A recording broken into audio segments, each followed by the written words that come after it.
3, 2, 1.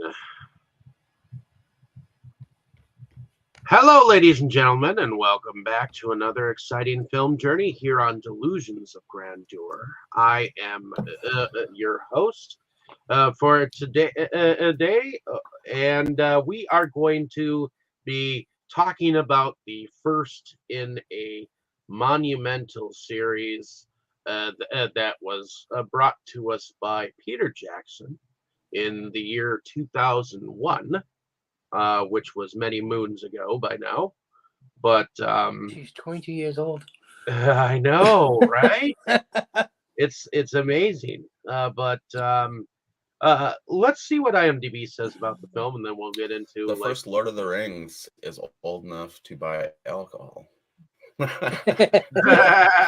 This movie could walk into the fucking corner store and buy us a case of beer right now. Shit. Elven wine.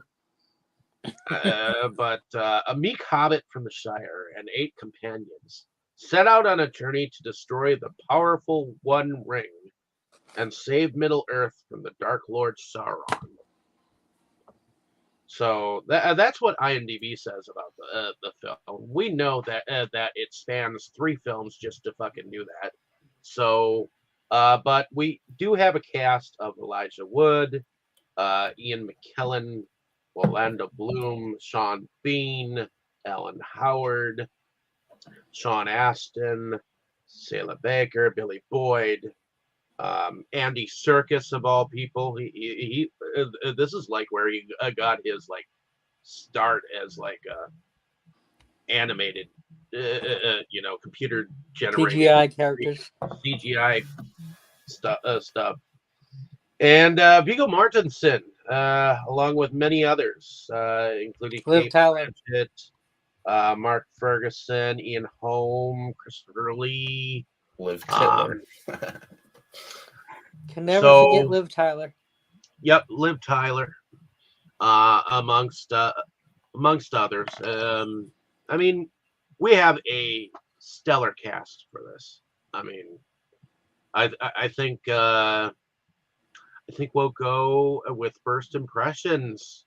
So, Boris, was this a first-time watch for you?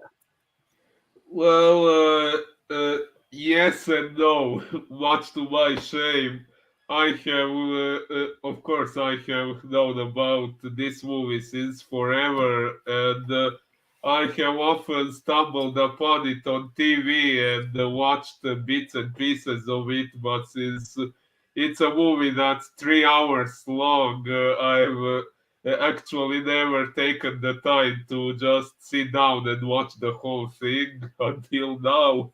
Shame, shame, shame, shame. Yeah. We're never going to let you live that down, dude. Never. Yeah. And so, yeah, I guess we could say these are my first impressions, since it was the first time I've seen the movie from the beginning to the end, and the extended version that you guys made me watch. You're welcome. Yeah, it is definitely a good movie. I can already see why so many people like this franchise so much. It definitely has an amazing setting. A lot of imagination was put into creating this whole world, all these locations, all the species, all the history and mythology of this world and all that. Maybe my only issue would be, but okay, maybe it's too early to say this, because just like I haven't fully watched this movie before, the same goes for the other 2 movies. But as far as this one goes, maybe my one issue with it would be that okay, of course, I did enjoy all the action. There were a lot of action-packed scenes, and that was great. But maybe my issue with it would be that it somewhat lacked character development. Like the characters, at least as far as we see in this movie, they don't have very fleshed out backstories or unique and specific personalities that would really make you wonder what's going to happen with this character, with that character, how this and that is going to end for this one or for that one. Maybe, like I said, at least as far as this movie goes, that would be my main issue. But maybe that will change when I see. Yeah, I mean, No. you only got 1/3 of the story right now. And stuff. You're onto it, dude. That's a staple. That's a big characteristic of Tolkien's writing. He doesn't spend he spends more backstory on the world and the settings and the history of all of it than he does with individual characters. You get a bit more of that in the book. But for the most part, you're just sort of injected into these people's lives that have been injected into this crazy story. And you learn bits and pieces about them along the way, but some of it's meant to let your imagination run wild. And of course, if you read The Hobbit, then you already know who Bilbo is and Gandalf. So you at least have some backstories on you have a little bit with them, but even in that story, you don't really get like their history, like Boris is talking about. They're just characters. Yeah. You know, you do Gandalf's get Smeagol's history, old. however. You get a little bit you of got that, a tiny bit in this one, but you'll get a lot more in the third one. But even his history, you know what I mean, is like tied to like the history we get of Smeagol is just him finding the ring. So it's his history as it relates to the story. How he went from becoming, Hobbit-like to becoming the creature's golem. We kind of see how that happens. So, exactly what relates to the core of the story. But that's been a criticism of Tolkien for much longer than any of us have been alive, is the lack of character development. But he's a world builder and a language maker. Okay, then I didn't commit blasphemy by pointing that out. No, perfectly apt observation, my dude. It's we're just supposed to be much like the people in the Fellowship are dudes from all different parts of the world that just came together and are like, oh shit, we've been inserted into this story. Are we going to be able to get this ring to the fucking mountain? Yeah. Like that's it. We do get a little bit more with Bilbo and Frodo in the book. Like, we learn that Frodo is actually Bilbo's cousin. He's not his nephew. We learn that, his parents like basically passed away and he had been kind of fostered to a couple of people, and then Bilbo took him in because they always really got along. Little things like that, but we don't really learn like what Bilbo was up to when he was 12 or something, If they are only cousins, how can there be such age difference between them? Because hobbits live a long, long time, and even longer if they have access to magic rings, Oh, I get it. Now, time has passed. Go ahead. One thing you don't notice is that, like, when Bilbo went on his trip and everything, time has passed. Like a couple of years have passed, and even I think when they were in the Elven area, they were probably there for a few months. I mean, in the movies, it looks like they were there for like a day or a couple days or a week or whatever. There's actually, I think it's something. Yeah, it's like 6 weeks in the book that they're at Rivendell in this story. Let's get into that after we get our first impressions, though. Oh, cool. Yeah, go for it. So is that pretty much the end of your first impressions then, Boris? I think so.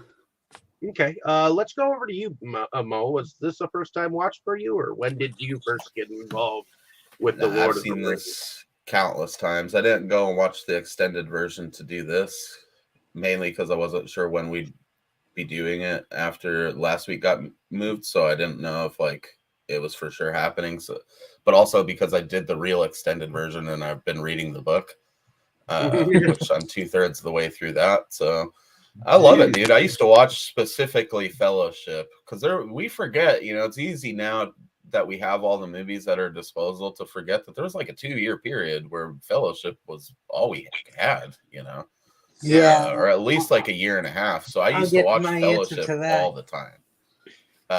this was a comfort movie for me for a long time, and still kind of is. You know, there's many times where I don't do a full Lord of the Rings marathon, but I'll check on Fellowship as like a movie to watch, and then eventually go to sleep too. So from what I gathered, even in the even the extended version doesn't even there are things that were cut out from the Yes. book. Oh, dude, yeah, yeah, the lots. extended version runtime wouldn't even cover them getting out of the Shire if it was following the book exactly. Yeah. They You'd could do maybe get the a entire movie would just be the Shire. which we'll get to as we break down the time differences. I'll be a good reference of that for you guys throughout this. But yeah, man. I mean, I used to watch this movie constantly. I love it. I think that even despite them cutting stuff out, this is about as good as you could do a Lord of the Rings movie. It's a great adaptation. Yeah, it's about as good as it really could is. get. I mean, And they had to cut some stuff out, but and still true to the book. like you said, you don't want to sit there for 3 hours, and well, then people don't want to sit there for 4 or 5 hours, you know. Or make the trilogy into 6 movies. The only way to do the book, but to do the adaptation book accurate, would have been to do a TV show like they're doing with Rings of Power. But they weren't going to be able to do that in 2001 because this was all new territory. So it's, you know, as a kid that grew up liking the Tolkien stuff, having read Lord of the Rings in school, like just prior to the movies coming out, and you know, obviously grew up watching the animated versions and stuff, this blew my fucking mind. It's also important to note that at the time, I mean, I think we had the first Harry Potter movie by then, and we had at least the first movie in the new Star Wars trilogy, and those weren't really my cup of tea. This kind of came in, and this and like Pirates of the Caribbean came in and saved the day. So as Kroll knows, I've been on record many times as saying like those sort of became my Star Wars of that era, you know. And I love it, man.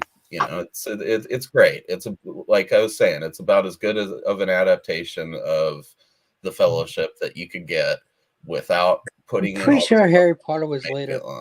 Nah, Harry Potter was also 2001, I think. Sorcerer's Stone. Are you sure? Yeah, because we were just joking about that at work the other day too. I told the same joke where it's like the Sorcerer's Stone could come in here and buy a case of beer, which is just so fucking weird. It makes me, you know, we're finally hitting that stage where I'm starting to feel old about some of this stuff. You know, like holy shit. Imagine how I feel. 21 years old. Yeah, and it's just great, man. Great cast. I like how the cast, you know, now everybody knows these guys super well. But at the time, half of them, you know, Sean Bean and Viggo are probably the best examples of people that are really well known now. But in 2001, those guys were semi-obscure actors. Yeah, they weren't Sean Astin's probably like one of the few, and Liv Tyler. Sean Astin, Liv Tyler, and fucking Frodo, you know, Elijah Wood were the most famous people in this I know who the hell Elijah Wood was. And then obviously Elrond was famous as fuck because of the Matrix movies, but he plays Agent Smith. And of course, Christopher Lee. Everyone knows him, or should. Is Christopher Lee in Fellowship, or does he come in the other ones? Yeah, he's in it. I always forget because they bounce around. Gandalf is ditching the people and he fight. Gandalf goes to tell him about the ring, and asks for his help, and ends up getting into a fight with him, and thrown up top to the perch and everything. And I love how Fellowship. Yeah, and I love how Ian McKellen is playing. I love how Ian McKellen is playing a good guy compared to his bad guy in X-Men. He wasn't really a bad guy in X-Men. He was Magneto. Magneto isn't really a bad guy. He's gray area. He's more neutral. You know? I mean, he's more villainous at times, but he's not 100% bad guy either. He's just for mutants. He doesn't like humans because he feels like, they're beneath him because of the way they treated him when he was young. Like as soon as they found out about his powers, they tried to neutralize him. And plus he's Jewish as well, so he's already been through the concentration camps and everything. So he's had a rough life, so you can kind of understand his point of view on things. Yeah, you Yeah. can't quite blame him. Yeah, he's not 100% villain. So, Well, I would. anyways, more to my point. The cast is pretty well balanced between semi-unknown people and famous people, Yeah. which allows it to you to kind of get lost in the fantasy a little bit more than you would if you immediately recognized all of these people right out of the gate. Right. And it's just a solid film, man. I mean, there are those that could argue that the movie doesn't really go anywhere, but it's the first part in a trilogy of movies based on a book that was never a trilogy, other than after the fact when certain publishers decided to break it up. So when you really read Lord of the Rings, it's just one real long story, and this is just the first installment of it. So of course the movie just kind of ends and there's no resolution to So it. it would have like almost an 8-hour movie if it was one movie. Dude, I don't even know if that would cover it. I think honestly, it would be the longest movie of all time if you did it as one continuous movie that was accurately covering the book. It would maybe take I you wasn't like a saying week to accurate. watch I was the just movie. covering what they covered in the I mean, well, if trilogy. you combined these together, yeah, it would be 8 or 9 hours. If they were really following the book, it'd be like a week-long movie. Yeah. Jeez. Be spent. Yeah, I don't know if you could physically watch that unless drugs were involved. But yeah, it's great, man. I mean, it's a powerhouse of early 2000s high fantasy cinema in my mind. And most people's minds, I think, if you take personal fandom aside and you just look at it from a technical standpoint, this is even better than the pirate movies or this trilogy. It's most of it's practical effects, other than shit that would have been impossible to do without practical effects. Like on a technical level, this is the best trilogy that we got at the time. It wasn't just a bunch of people dancing around with lightsabers in front of a green screen or something. I mean, I don't think there will ever be a trilogy of films that matches the production value of this first Lord of the Rings trilogy. It's I have to agree with that. Yeah, as much as I like people dancing around with lightsabers. Right. It's not the same as having like thousands of dudes done up as orcs out there. I mean, it's like they really went all out, and I think that a totally chief reason for that is the fact that Peter Jackson comes from doing low budget horror and splatter shit, where practical effects are the gospel when it comes to that stuff. Hey, I love it because not only does we get the all that practical stuff, but then we get the high tech as well, and the two merge so beautifully. It was just a perfect marriage. Yeah, because they don't overuse the CG where it's unneeded. So it's just they use it when it's needed, and they use it just enough to show how a fucking huge demon coming out of the ground, and or the cave troll, or the scenes where there's like a million or orcs, the dragon fireworks or whatever. Oh, yeah, that was a spoodow. That was a great just on a, and then honestly, 100 years. The extended versions are more for the full fan experience. I think the theatrical cuts of these movies are pretty perfectly paced, like all three of them. Even without the extended version, Return of the King is a little bit longer, but it's the final one, so it makes sense. Yeah. It's just that I really like what they I really like what they added on Return of the King. It's really cool. Just get more of the undead scene, which is just really fun. Yeah, I remember enjoying them. None of it's stuff that's like what do you call it? Why they're bonuses, right? They're the extended versions. Yeah. I actually saw it isn't just filler. It's actually interesting stuff that they added. Right. And I actually was lucky enough to see all three of these in the theater. And I did too. Man, it wasn't just a good time. I imagine that's how the Harry Potter kids felt, where it's like, oh shit, these books I read as a kid are now being turned into these huge, like fully realized live action Hollywood movies, yeah, there was a huge part of me at the time that was like, why the fuck didn't they do The Hobbit first? That's super weird, and still kind of is. But hey, I'm not complaining. We got what we got, and it was great. So that's my first. I'm kind of glad they did it the way they did it. I disagree, but I'm not complaining. I'll never be the guy to complain that we got the Lord of the Rings trilogy. I wish that we had got them, all 6 of them, done at once. Like they did this, but it wasn't proven at the time.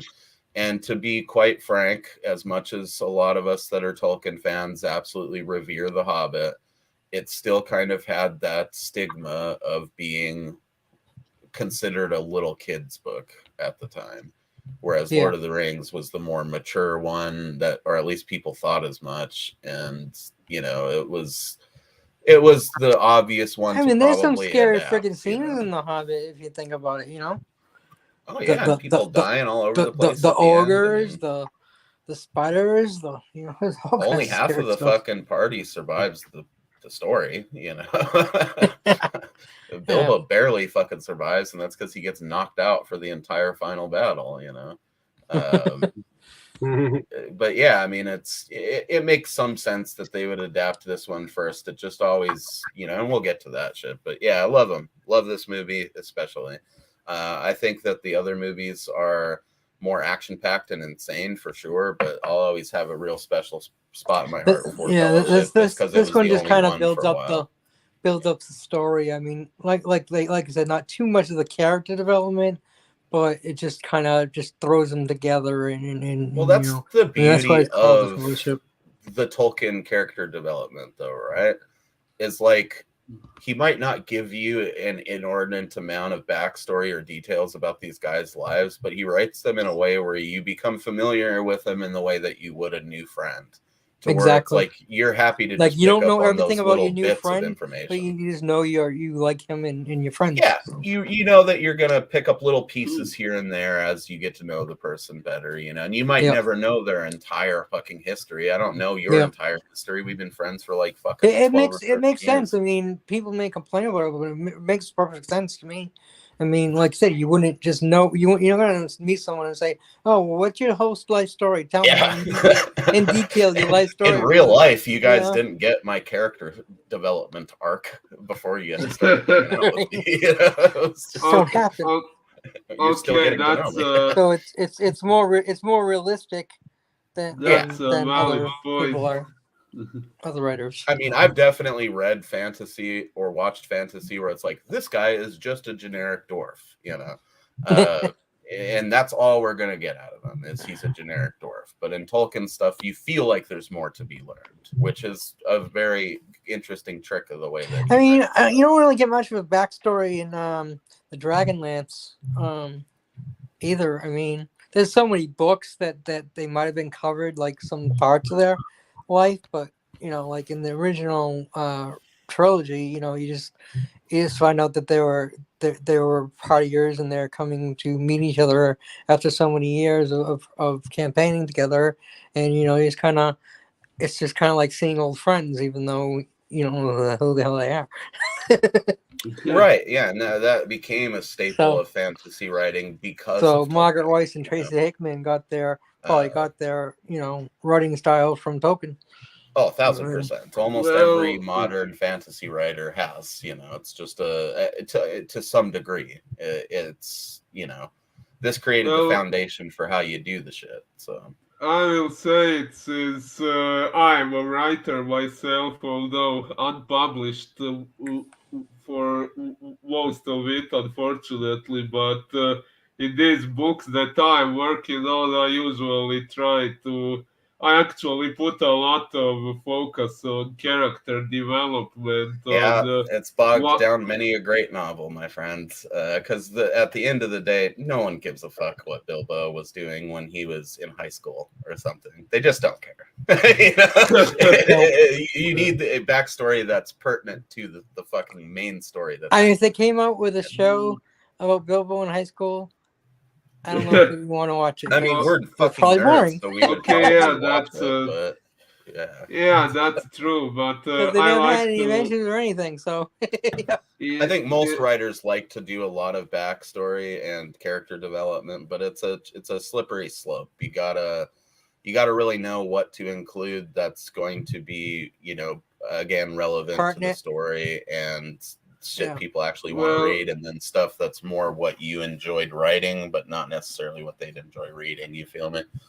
I haven't read your well, shit, so I can't criticize that, but I'm speaking just on character development in general. In certain books, it's like, I don't know that we really need to know all that about this guy just so we could switch back to a story that has nothing to do with any of it. Right. Personally, I like to, in my writing, I like to play with human psychology, with the question what happened to this character that made him or her make this and that decision, how they became the way they are, and so on. Oh, and that's Uh, great, dude. What I'm saying is basically you just have to know when to not use it, and that's a thing a lot of writers struggle with, because that it's Yeah. like, you got to know when it's like Why did I stuff learn that's going to about be. this shit when this person is more important?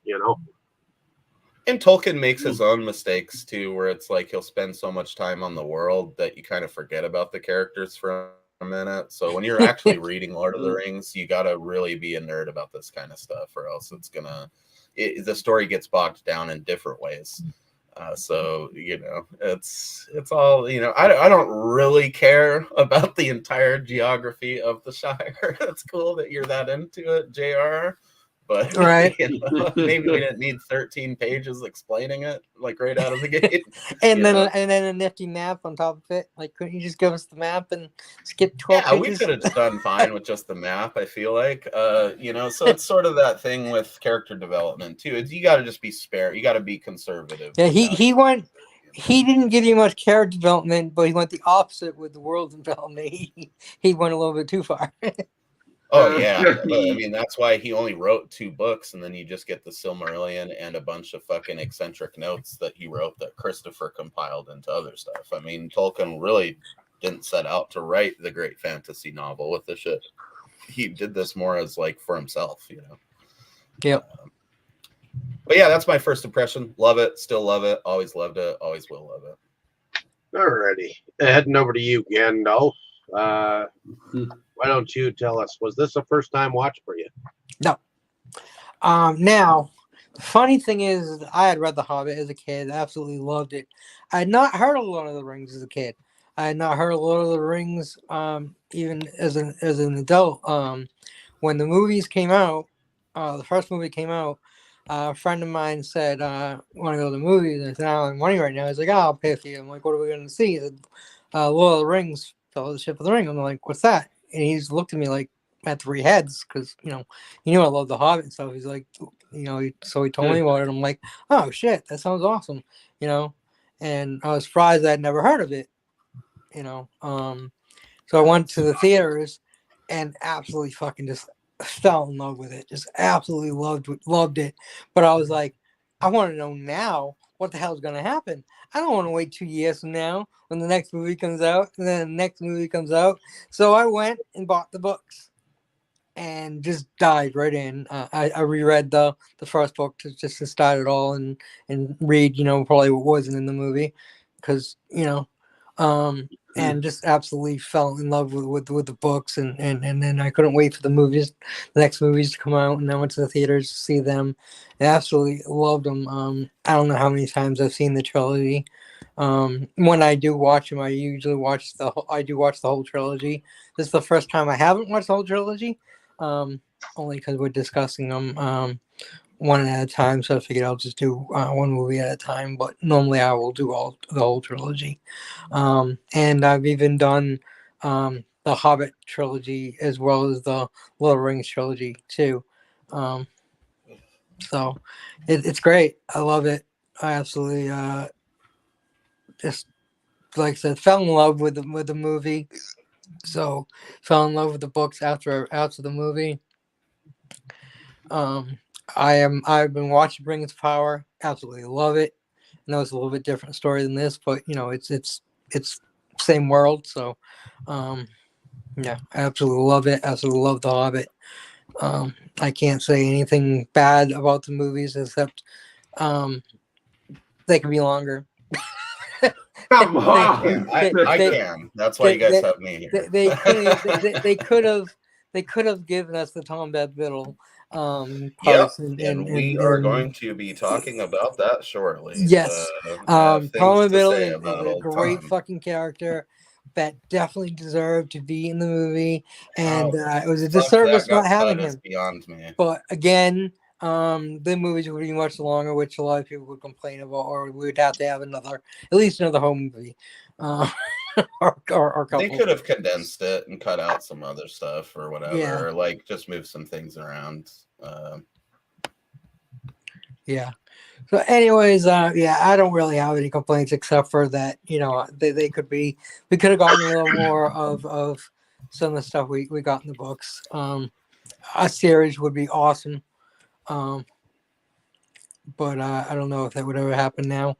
Yeah, it's You kind know. of at that point, right, where like these are so perfect or as perfect as they're gonna get that like it would almost be sacrilege to go and Right. adapt it again Right. into a series. As much as I would like to peek into an alternate universe where that happened, yeah, I don't know if we'll ever see that I agree. in ours. I agree. You know? They are such almost perfection masterpieces that it just, you don't really want to reboot it, in any way, shape, or form. Even if you do get more of the story and you do get more of what you saw in the books and you get to see it in live action, it's still probably not gonna do it. Probably couldn't do it.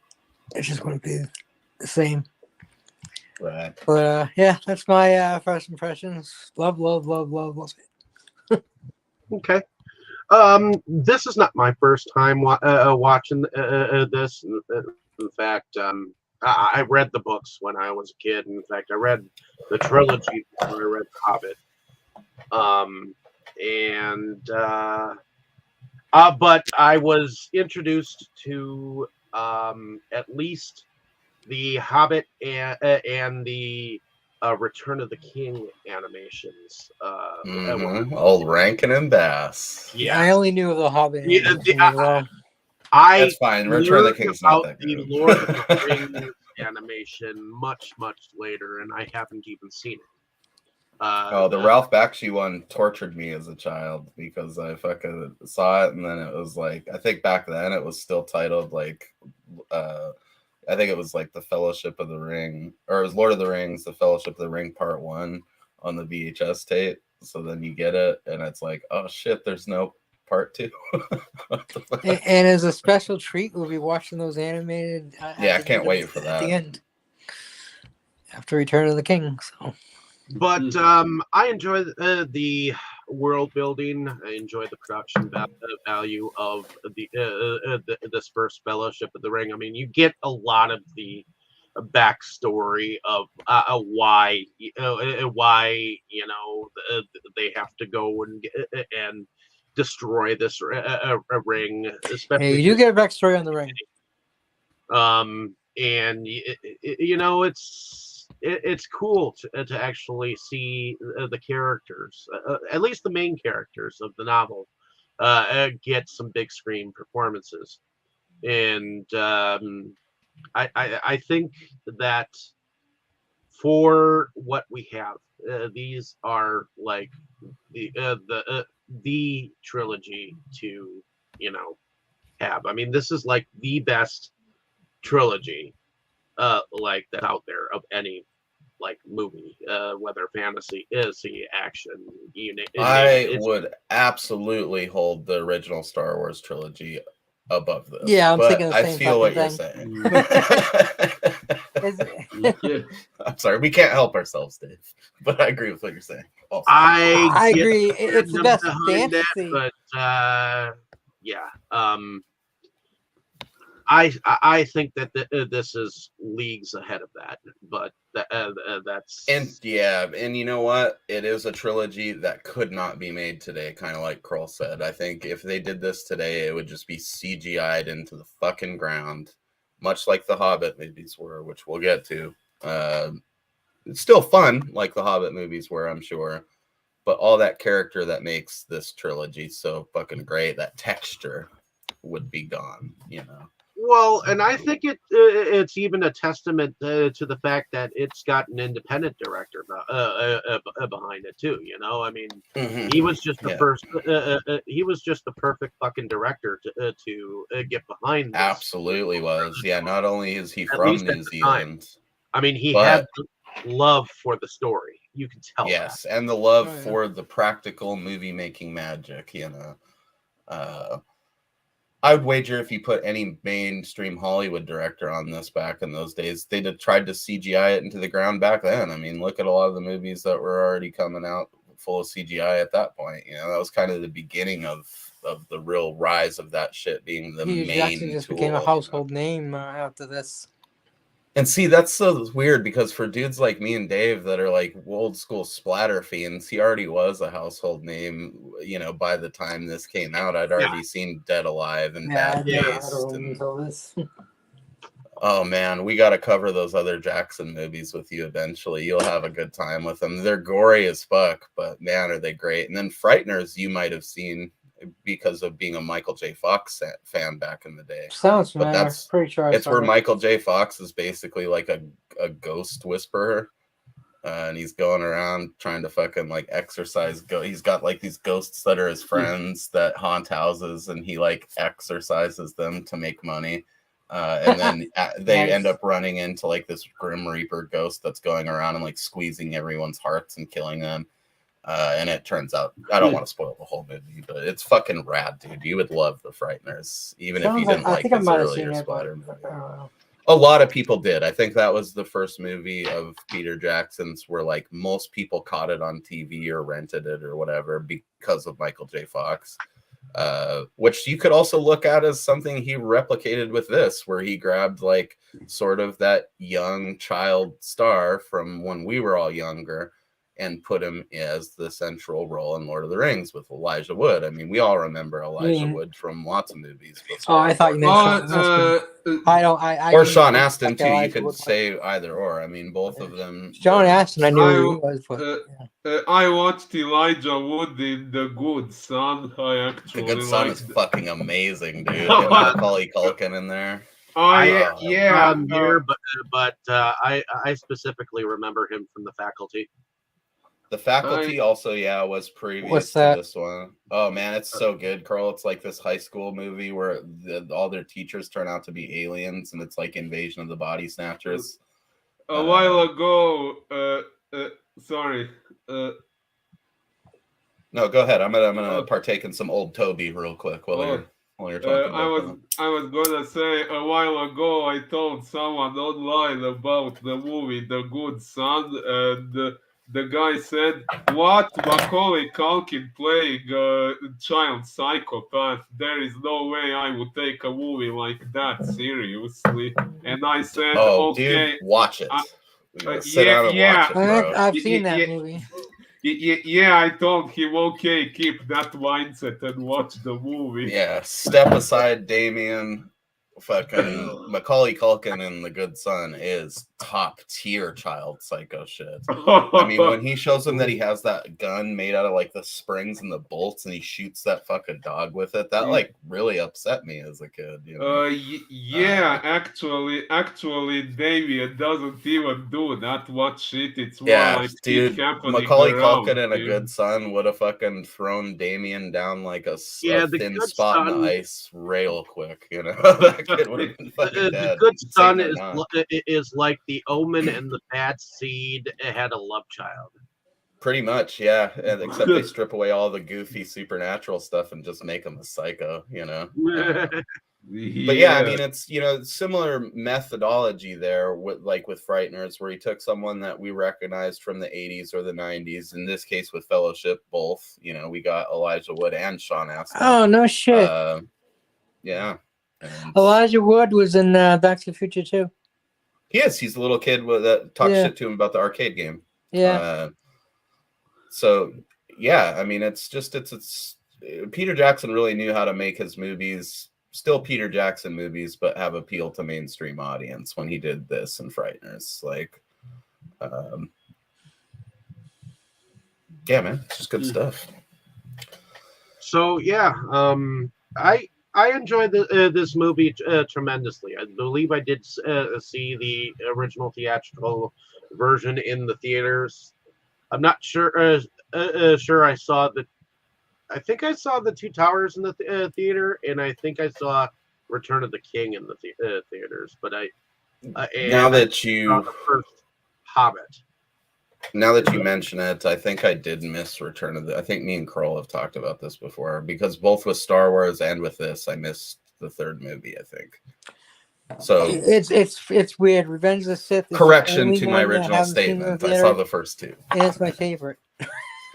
Yeah, I missed that one, man. It just I forget. I think I was I got working or it. something. Like I don't know. there was the bootleg was the the official copy was going around, and I got that like when it was still at the theaters, so I ended up seeing it.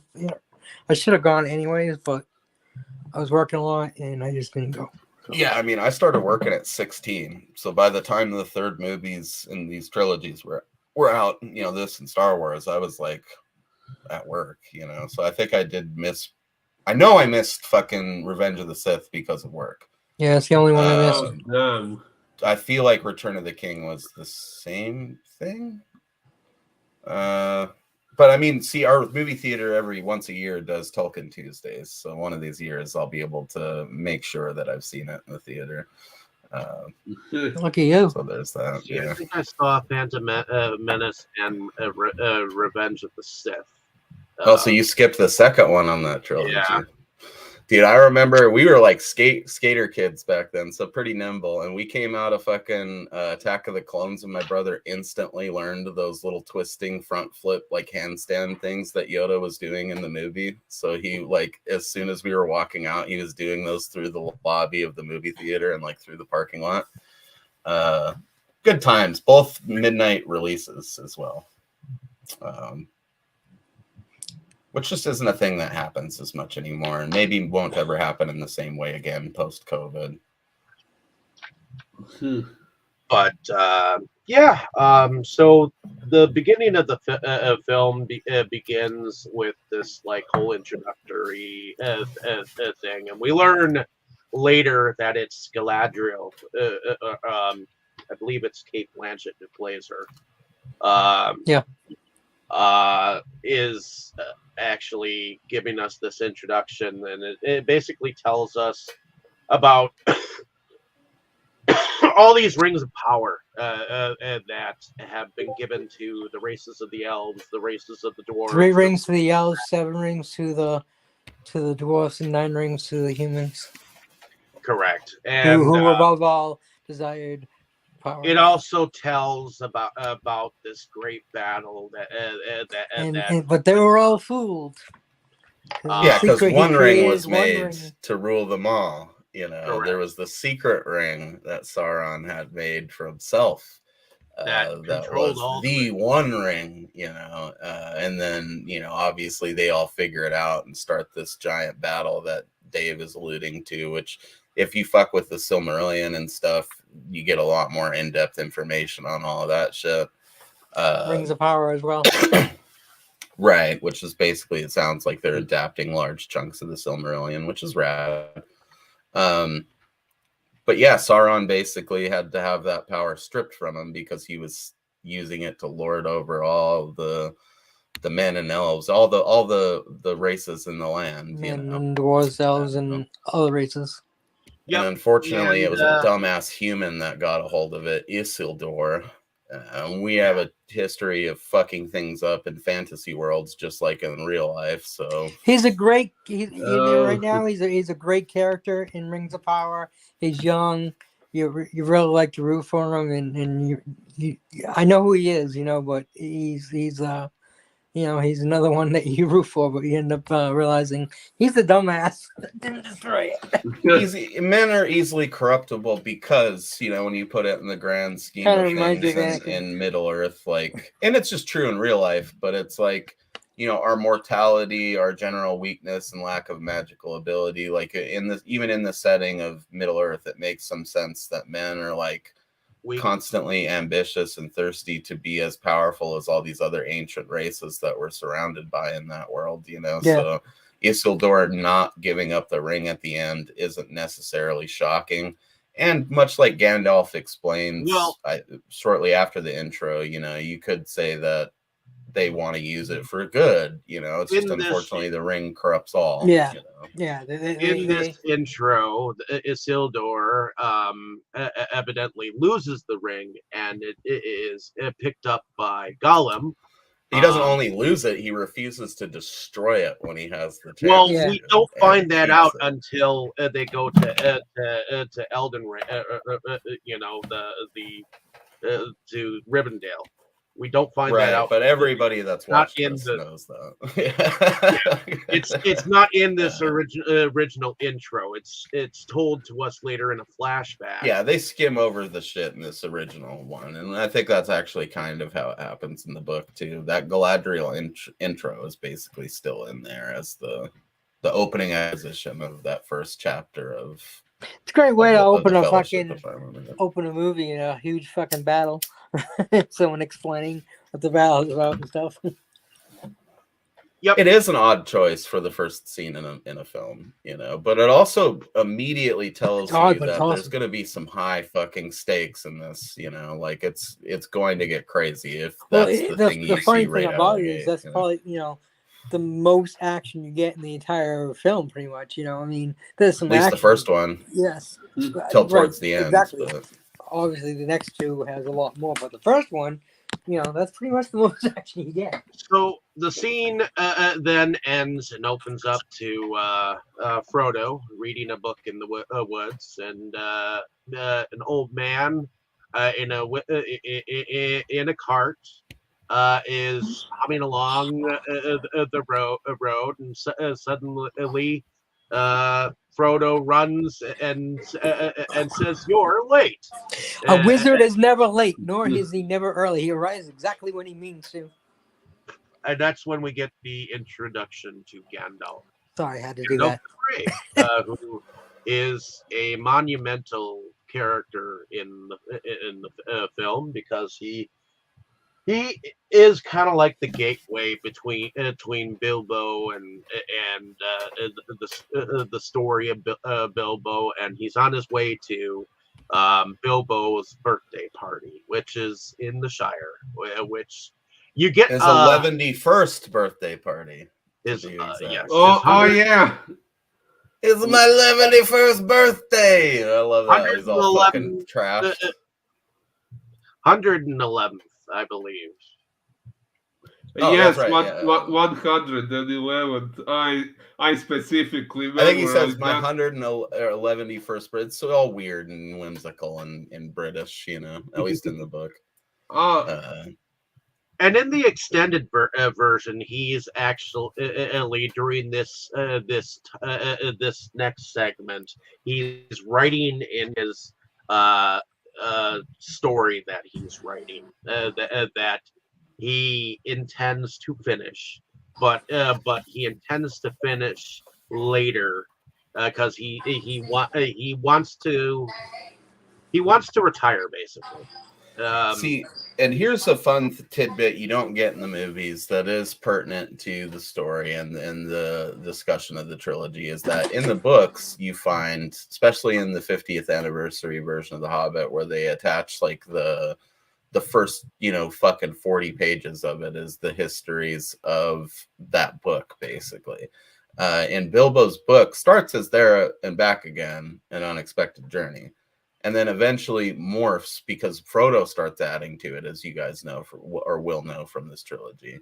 And then just ends up becoming, I think it's called the Red Tome or something like that later on. And it ends up just continually being added to as a history of this portion of this age in Middle-earth.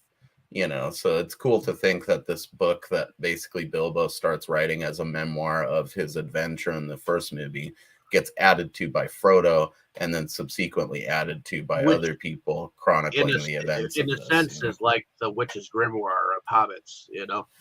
Right. Yeah, it's the core book that formed the whole history of this age of Middle Earth, or these events in this age of Middle Earth, which is pretty cool. Another little thing we missed from the Gandalf intros, I believe it's this part or a secondary part a little bit later, and it's touched on in The Hobbit as well, that not everybody recognizes Gandalf right away, because Gandalf is so old and comes, like, most of the time, like when you meet him in The Hobbit, Bilbo straight up says that he remembers fucking Gandalf from when he was a little kid, and Bilbo's like 53 when he goes on the adventures in The Hobbit. And then when he shows up, like at the point in the story that we see him on the cart here coming to Bilbo's birthday, he hasn't been seen in the Shire since he dropped Bilbo off at the end of the Hobbit story. Officially labeled as a disturber of the peace. Yeah, and he is. Gandalf definitely disturbs the fucking peace, because every time he does come to the Shire, it feels like someone gets swept away on some insane adventure. But yeah, it's funny though, to note because that the kids chasing him certainly seemed like they knew him, because they were like waiting for him to throw out the fireworks, and then they were all sad because it seemed. Well, that's what I was getting to, is that you don't immediately know it's Gandalf, but not a ton of fucking men come to the Shire. It's just not a thing. So when you see an old wizard-looking dude, good chance it's Gandalf, but they don't know for sure, because most of them have only seen him once in their lifetime. Gandalf's 2,100 years old. Because of his magic in Middle Earth extends your lifespan. We see that with the ring with Bilbo. Well, he's not human. It doesn't matter who you are. Magic extends your lifespan. So Gandalf's over 2,000 years old. No, he's over 3. Well, let's double check that. He's in Rings of Power. Rings of Power is not hard canon, though. I mean, at the end of the day, we are always going to refer to Tolkien when it comes to 24,000 years old, approximately. I missed a 0 there, but yeah, he's 24,000 years old. Well, I guess they made him a little various older dates then. of key events and stuff. But see, I think it's something like, it's closer to 12,000 in the books. Or in Rings of Power, excuse me. In the actual Lord of the Rings mythology, like I just said, it's 2019 years, excuse me. So they inflated some numbers. Gandalf as they're was a Maiar, an angelic spirit created by the Eru at the beginning of time. Yeah, Gandalf's been around for a couple of different ages, but yeah, in the books, he's like over 2,000 years old, which is still an impressive number. I don't know why they needed to inflate it for the modern stuff, but I mean, for a mortal man that just practices magic, that's a hell of a fucking extension on the loan with your lifespan there, you know what I mean? Yeah. So he's been around for a long goddamn time. And, hobbits, their lifespan's typically like 150 years. So he's known a lot of these fucking hobbits for a long time and been through the Shire, because Gandalf is wont to wander. And let's not forget, Aragorn is Aragorn's like 150 in Lord of the Rings. I mean, he's human, but he's the certain type of human where they actually still had. He's the gifts. old blood. Yeah, the Neoden.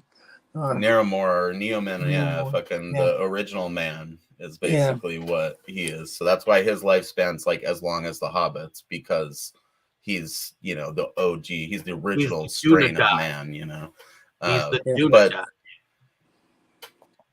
Yeah, the Dunedain. That's what it is. Yeah. Thank you, Dave. He's got special properties to him as well, but typically they don't live that long. Yeah. The only real human we get in the first is Barrymore. Or Boromir. Yeah. Boromir. Yes. So, which he gets a bad rap, but we'll get to that. Ultimately, it's not really his fault. I mean, when he realized what he had done, he did everything he could to amend himself. And, we'll get there. So, yeah. We'll unpack that. Yeah, the first extended scene that we come across in the extended version is actually an extra little bit where you see the Sackville Bagginses are like following him around at the birthday party. But at this birthday party, I love how his ear twitches when they're around. yeah, right. Dude, those motherfuckers are such a bigger fucking thing in the was an books. extra. Yeah, they are.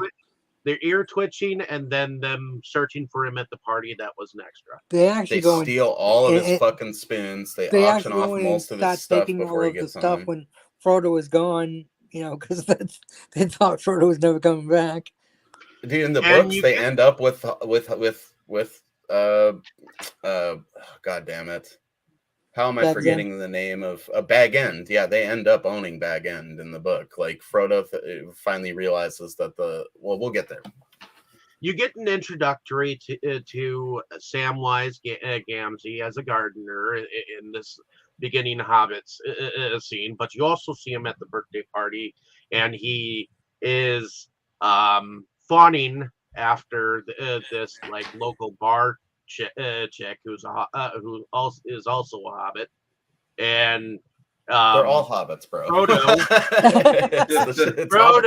is trying to convince him to dance with her. He just up and pushes him. He's like, "Oh, I don't think I'll have another ale." He's like, "Oh no, you don't," and pushes him right into dancing with her.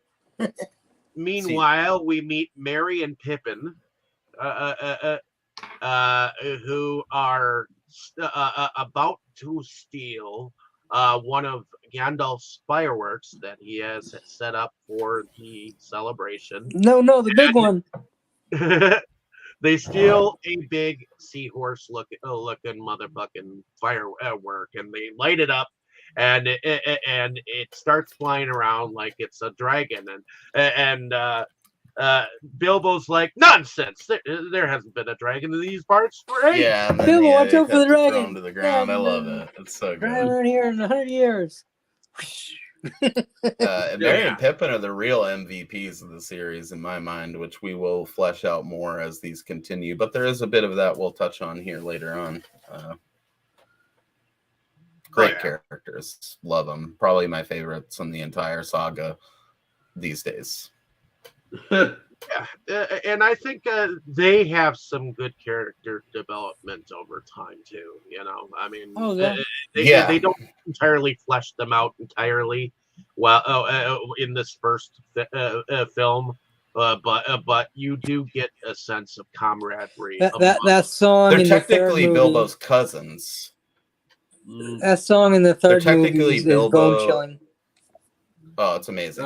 They're technically fucking Bilbo and Frodo's cousins, which I don't remember if they really focus on that in the book, but there is like 5 pages just explaining Hobbit family trees and Lord of the Rings, and it is complicated. Everyone's basically related to everyone on some level, you know. It's a thing. And they're from across the river. They're like, I think Pippin is a brandy buck. Yep, he's from that Peregrine Brandy Buck, and Merry Took. Yeah, which is the original Bilbo's family. You hear him talk about how in The Hobbit, I think, how one of his ancestors, so and so Took, actually was so like large he could ride a horse or whatever, and he ended up knocking this Goblin King's head off and went down a rabbit hole. So he won the battle and invented the game of golf at the same time, or whatever. It's one of the most classic lines. I do like how Bilbo is telling the story of the stone trolls to the little children and turn them all to stone. Moment. It can tell that he's like a good storyteller, you know. Which is also sort of left out in the movie, in that Bilbo has, for the last like 50 fucking years since he came back from his journey with the dwarves, regaled multiple generations of these kids with these stories of his adventures, which you don't really get it in the movies, but that's what makes Samwise and Merry and Pippin all the more willing to go on the adventure with Frodo, is that basically Gandalf fucked the Shire up in terms of them being homebodies when he took Bilbo on that adventure, because then he came back and told the stories and made it sound so rad that other people were down to go on adventures too. Yeah, they put it in their imagination where they're like, man, will we ever get the chance to go outside the Shire and do this shit? Well, yeah, since hobbits did absolutely nothing if they could try to. Right, and Merry and Pippin come from across the water, or at least Merry has that Took blood in him, which Bilbo refers to constantly in the books as being like, maybe it's the Took side of him that makes him want to go on these adventures and makes him curious about it. And then Pippin, he's from those Brandy books, and they're like the river people, which you don't get in the movie, but most hobbits can't swim. It's like the Brandy bucks that live on the river that are like the wilder hobbits, So Pippin, as unassuming as he kind of is of the pair, he's sort of the quieter of the two. He's actually the most adventurous one, and that plays out throughout the trilogy. Oh yeah. So we get Bilbo disappearing. You get his footsteps up. Don't forget the speech, man. Well, the speech. Well, it's kind of like. The speech is fucking fantastic. Most excellent. I think he says, I know half of you, I know most of you half as well as I'd like, and I like less than half of you half as well as you deserve, which is just such the fucking biggest burn in the history of burns. Right? And it's like, I haven't bothered to get to know most of you, and the ones that I do like, I like you half as well as you deserve. For far too long. Yeah. So he disappears, and he shows up back at his little hobbit hole, and Gandalf is there to greet him, and he's like, "Oh, but I was just having some fun, but that is no mere ring." But you're probably right. And so they have a conversation about how he's going to leave Bag End to Frodo, and he's like, "What about this ring?" And then it's up on the mantle. No, it's right here in my pocket. Now that it's coming to me, well, maybe I should keep it. To me, it's mine, my own. Mine. Precious. It's my precious. It's been called that before, but not by you. But not by you. And that's when you get a sense of Gandalf's magic, because he do not himself. He's like, Bilbo Baggins, do not take me as a conjurer of cheap tricks. I'm trying to help you. I'm trying to rob you. I'm trying to help you. Yeah, I always feel like puts a lump in my throat every time I watch that movie. And then Bilbo, you can see like it shakes him out of the thing, and he runs over and hugs Gandalf. I mean, they went on like a whole fucking adventure together. Gandalf's not trying to steal the ring. Yeah. He's trying to save Bilbo, and he's trying to save and then Bilbo's about to leave, and he's like, Bilbo, the ring still in your pocket. Yeah, and that's a powerful moment too. He, even with all of that, Bilbo still can't bring himself to hand over the ring, so he drops it on the ground. I mean, that just shows how much of a hold it had on him. It's fucking tragic. And that's when he steps outside the hole and says, I thought of a good ending for my book. And then goes off Actually, the ring had so much influence on Bilbo. How come he had it in his possession for so many years? How come he didn't turn him completely evil over time? Because Bilbo was good at heart to begin with. Okay, when Smeagol took the ring, no, there's evil hobbits too. But when Bilbo took the ring, he was already good at heart. When Smeagol took the ring, he killed that motherfucker to get the ring. So he wasn't good even before he got the ring. If anyone's thinking that about Smeagol, it's a misconception. The dude was a piece of shit before he got the ring. The ring made him a bigger piece of shit, because that's what it does. It takes your real nature and twists it. To be fair, Smeagol, who was also Gollum, which we find out later in the trilogy, which. Unfortunately, if you've seen the trilogy in its whole, it's hard not to mention anything else from the other. I mean, people have seen it, and Boris can deal with the goddamn spoilers because he hasn't watched it up to this point. But yeah, I feel like Well, most people are aware of But Smeagol and Gollum. Smeagol I was have just seen bits and creature pieces very of similar it, to so a hobbit. it's okay. What's that? Sorry, you Smeagol, guys were talking over each other. Smeagol is the name of Gollum before he became who he was, and basically, Actually, that was mentioned in this movie too, just not in detail, but it was mentioned that. Yeah, I think they talk about it was found by another during that yeah, original. but Yeah, when intrinsic Frodo section. he says was what should originally a Frodo? creature similar to a hobbit. That's what I'm trying Similar, to do. yeah. They're sort of like the Brandy Bucks. There were river people. They lived further down outside of the Shire, so they're like cousin race to the hobbits, kind of. But to your point, Boris, that's why Bilbo was such a good dude that the ring could only corrupt him so far. And for the most part, he used it for novel tricks over the years. He didn't wear it all the time. It just kind of hung out on his mantelpiece. But it still had the effect that it had on Bilbo by the end, Yeah, it and still kept extended him his younger. life. And that's something that obviously we're going to get to now. I mean, okay, you know, as we've said, that scene where Gandalf confronts him about the ring, one of the most powerful scenes in the whole trilogy in my mind. I mean, every single time I watch it, it almost makes me cry, especially when Bilbo realizes that, oh my God, I fucked up. Like, you know, because when real Bilbo snaps back into it and he realizes that he basically just accused Gandalf of trying to steal from him, and he runs over and he hugs him. If you're familiar with The Hobbit, it's just heartrending, you know, because it's this poor, gentle little man, you know, was corrupted even to that point by this piece of shit ring. And then I love how Gandalf won't touch it. I think he picks it up with the tongs and puts it in the envelope and saves it for Frodo. When Frodo arrives, he finds Gandalf talking about riddles in the dark, like he's still affected by the whole thing. I mean, even him not touching it, like him being a magical dude, like it affected him. You know. Yeah, the more magical you are, almost the more the ring affects you. And I think it's at this point where he kind of explains it a little. Oh no, I think this is the point where he tells Frodo, you know, keep it secret, keep it safe, and then he just bounces. He basically Where you tells him going? You he's just got got big here. and he needs to do some research. He So needs the answers Yeah, to questions. which here's the first glaring thing that we miss in the movies that we do not get that we get in the books.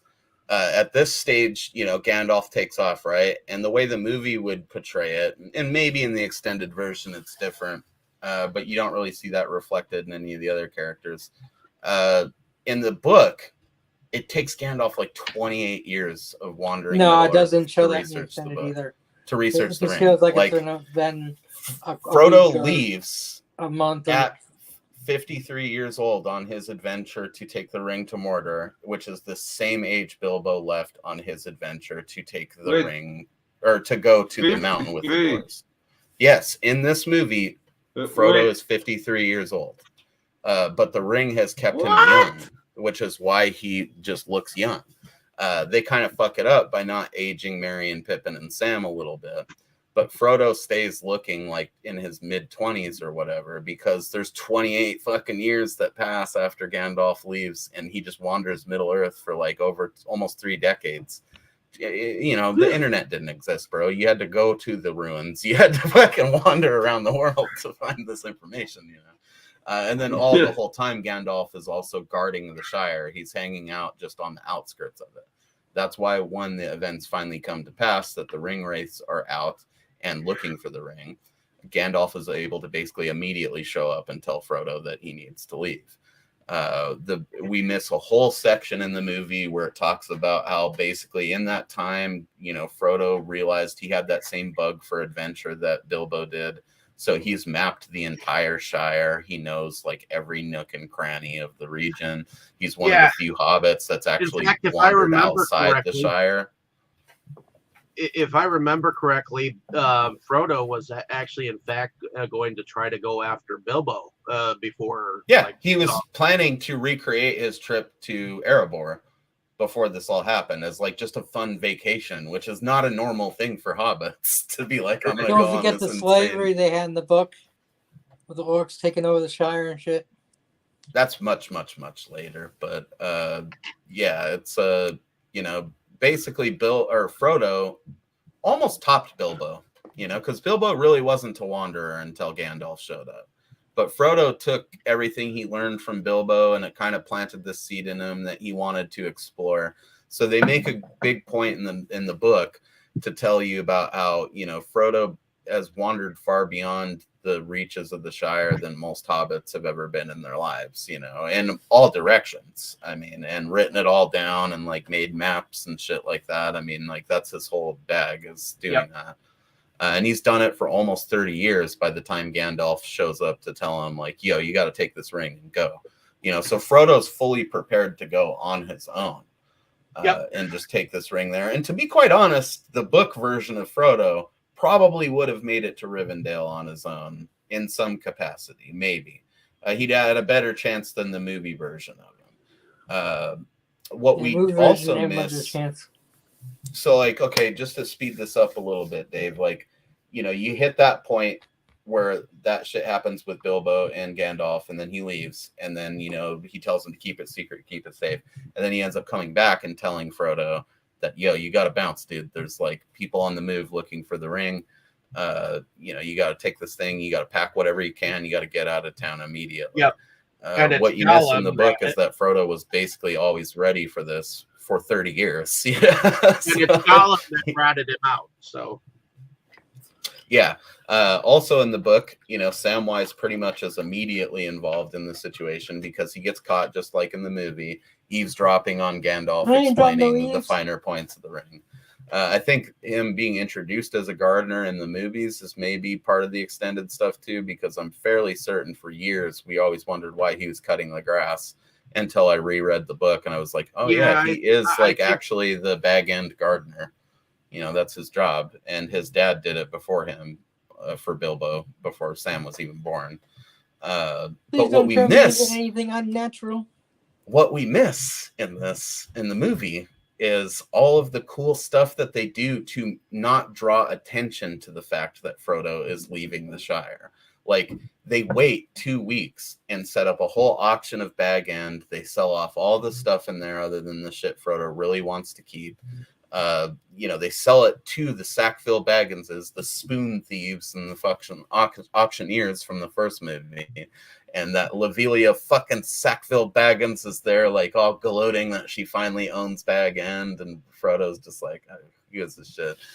Because it turns out that Sam, Merry, and Pippin kind of picked up on the fact that there was something going on with Gandalf and there was something going on with Frodo or Bilbo before that. Like, they basically figured out that Bilbo had a magic ring and that Gandalf was having Frodo guard this ring to eventually take it somewhere. So in the books, Frodo's just basically going to sell the house and bounce, he's arranged for this house at Crick Hollow for all of his actual keepsakes to be brought there in Bilbo's book and all that stuff.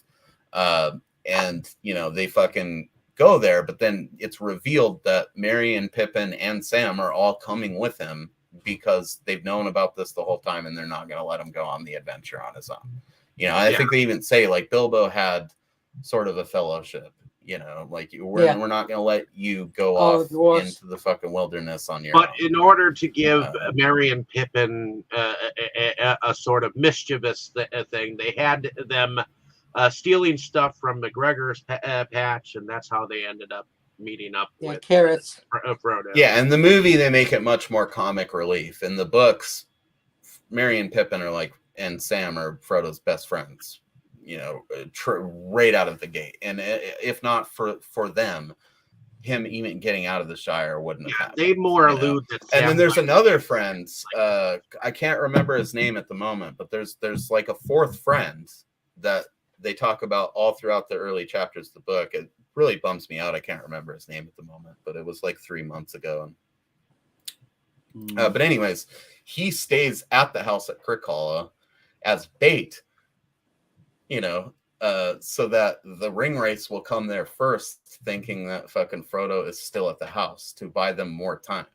So it sucks, man, because really when you think about it, that friend is the one who took the biggest risk. He was like, sure, I'll stay at your new house while you and Merry and Pippin and Sam like head off into the wilderness and pretend that I'm you, Frodo, so that the ring race will come here and try to kill me instead of, thankfully he escapes narrowly with his life. If I could remember his name right now, that'd be rad. But I actually don't yeah, we lose a whole character in there too. There is another friend in their friend group that actually jumps on the grenade of the ring wraiths by staying behind to buy them time. And then they escape into the woods and start their journey out of well, really it takes them like 3 days to get to Crick Hollow after they leave Bag End, because it's an actual geographical location. The Shire is vast, and they're being pursued by the ring wraiths the whole time. So like the scene in the movie where the ring wraith is standing over the edge of that, like those gnarly roots, and they're under there and the bugs start coming, like all that shit's happening as they're just getting to Crick Hollow. One of the best.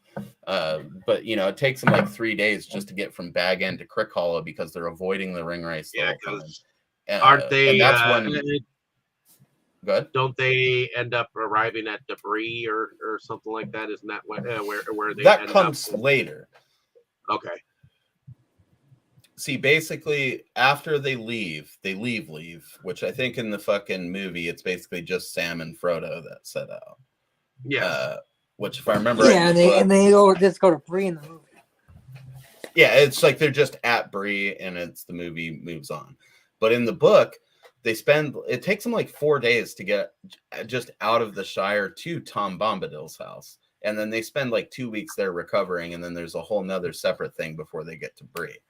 But basically, it's like along that trek of going from Bag End to the house at Crick Hollow that Bilbo or Frodo has bought, that Merry and Pippin and Sam kind of realize, like, oh shit, dude, this is like some heavy stuff. There's these black riders tracking us that we have to avoid the whole way.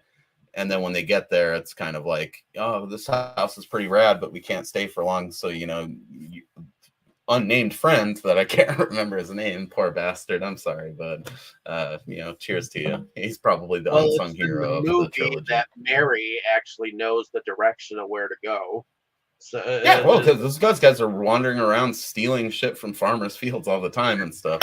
We're gonna get there right now, but basically, after they leave Crick Hollow, they end up wandering through this portion of woods that sort of separates the edge of the Shire from the rest of the world.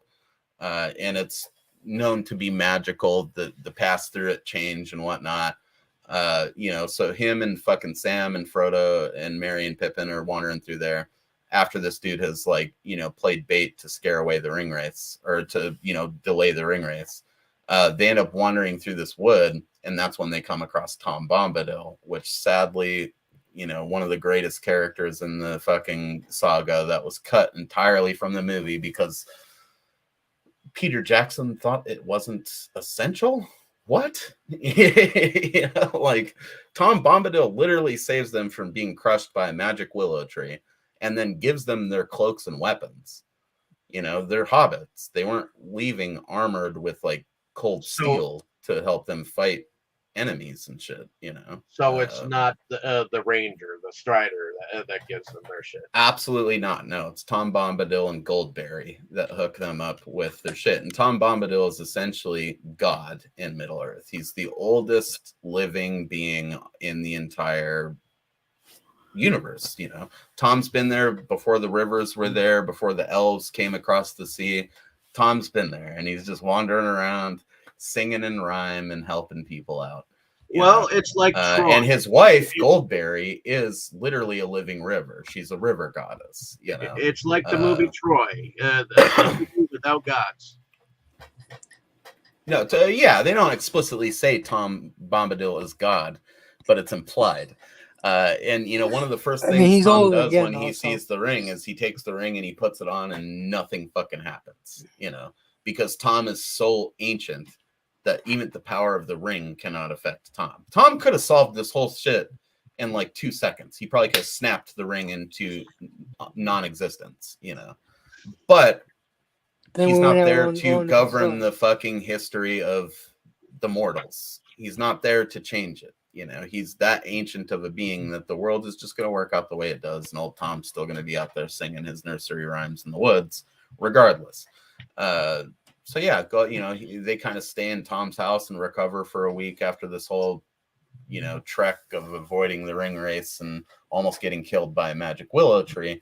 And then he gives them their weapons, and he also tells them that as long as they're within a certain radius of the Shire, or the Old Wood as it is, you know, which is basically adjacent to the Shire, they can say this rhyme and Tom Bombadil will show up and can help them. But it's like only if they're in a certain radius, kind of a thing.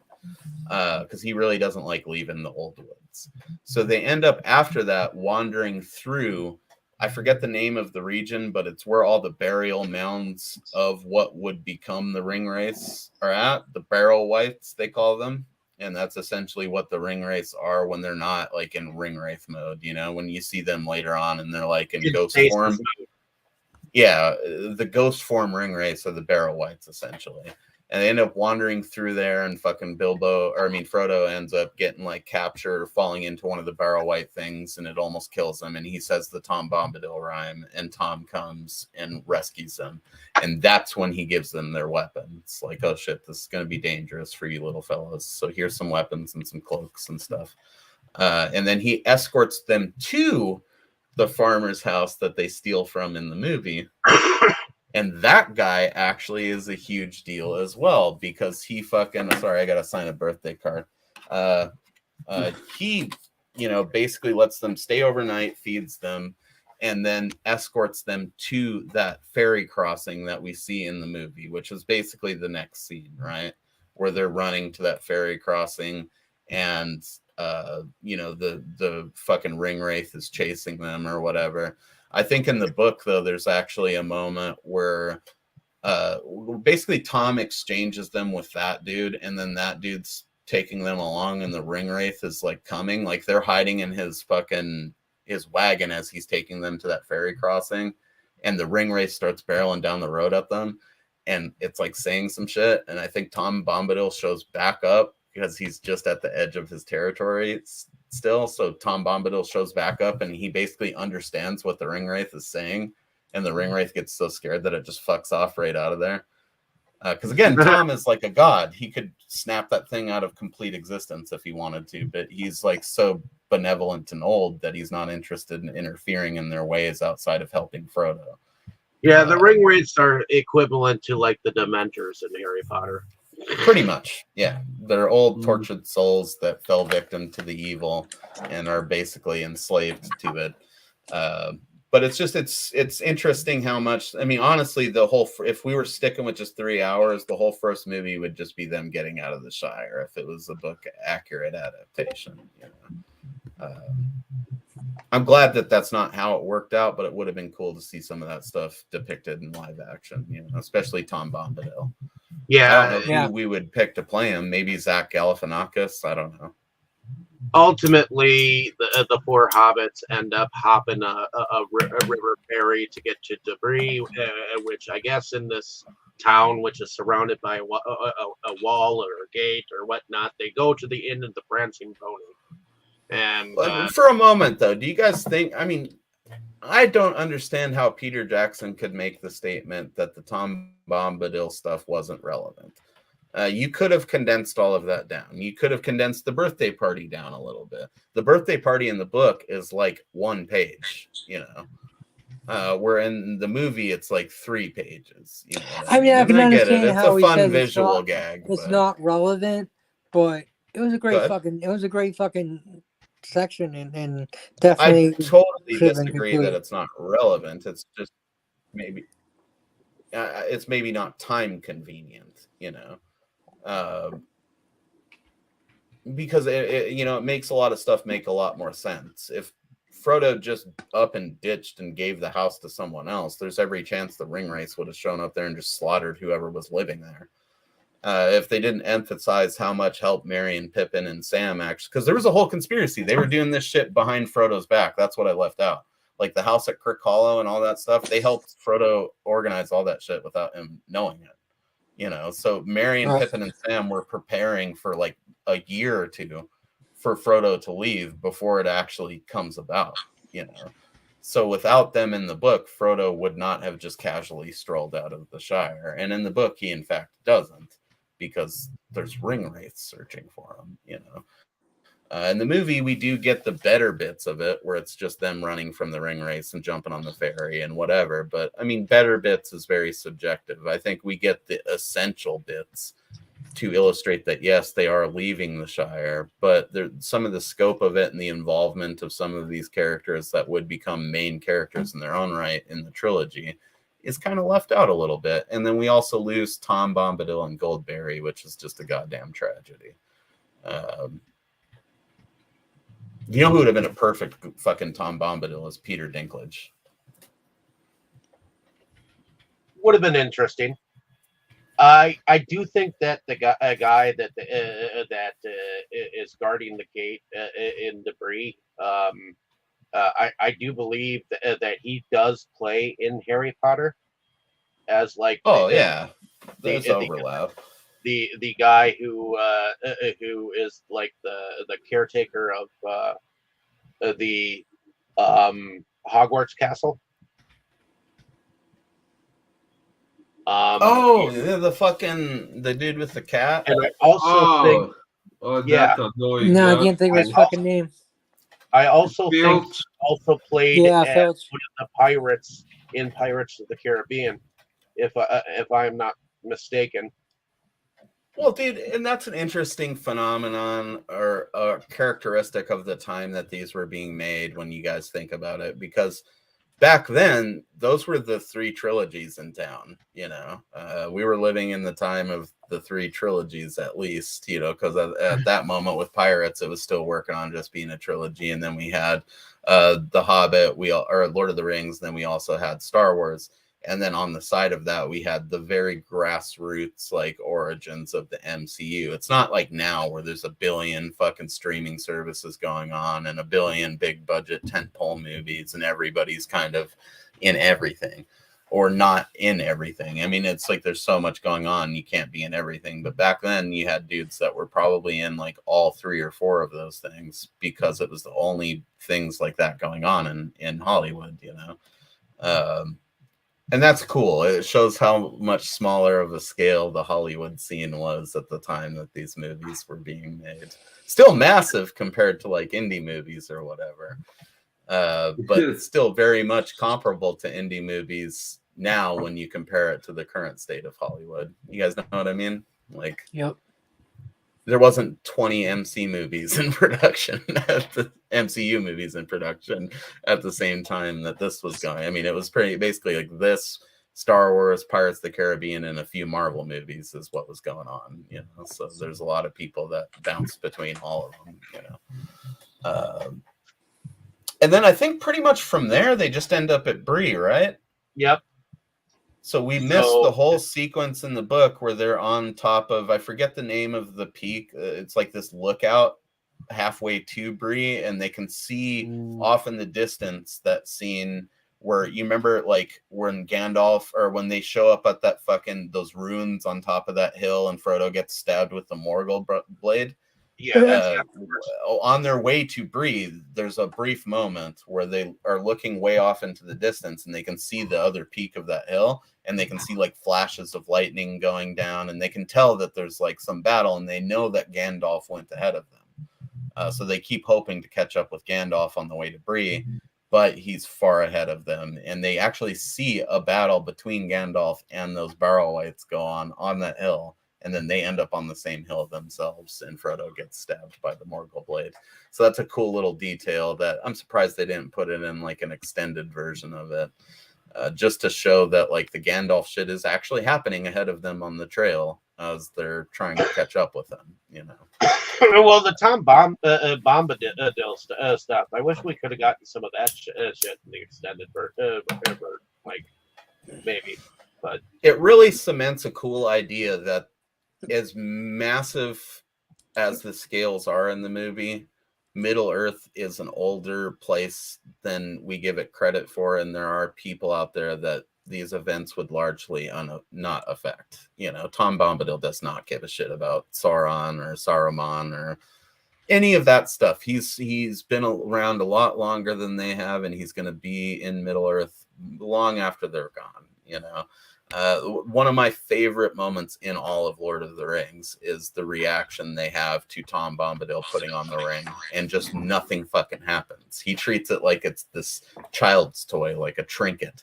Like, why is there this big of a deal being made about this lame ring? I don't know. You know, but I'll try to help you guys out if I can. I mean, he's like, it cements that idea that while the trifles and problems of mortal man are a big deal to us, to these characters that are beyond that, it's nothing. You know, it's a ripple in the stream. Who cares? You know. Tom could have ended the entire saga of, like I said, he could have just snapped the ring into existence. But he's smart enough to know that these mortals need to learn their lesson from this journey, you know, which is pretty cool. It gives you this sense that everything's maybe going to be all right out of the gate, but at the same time, maybe not, you know. At least not for them, but Tom's going to be fine. Just banging Goldberry out there in his hut in the woods. I mean, it's fucking sweet.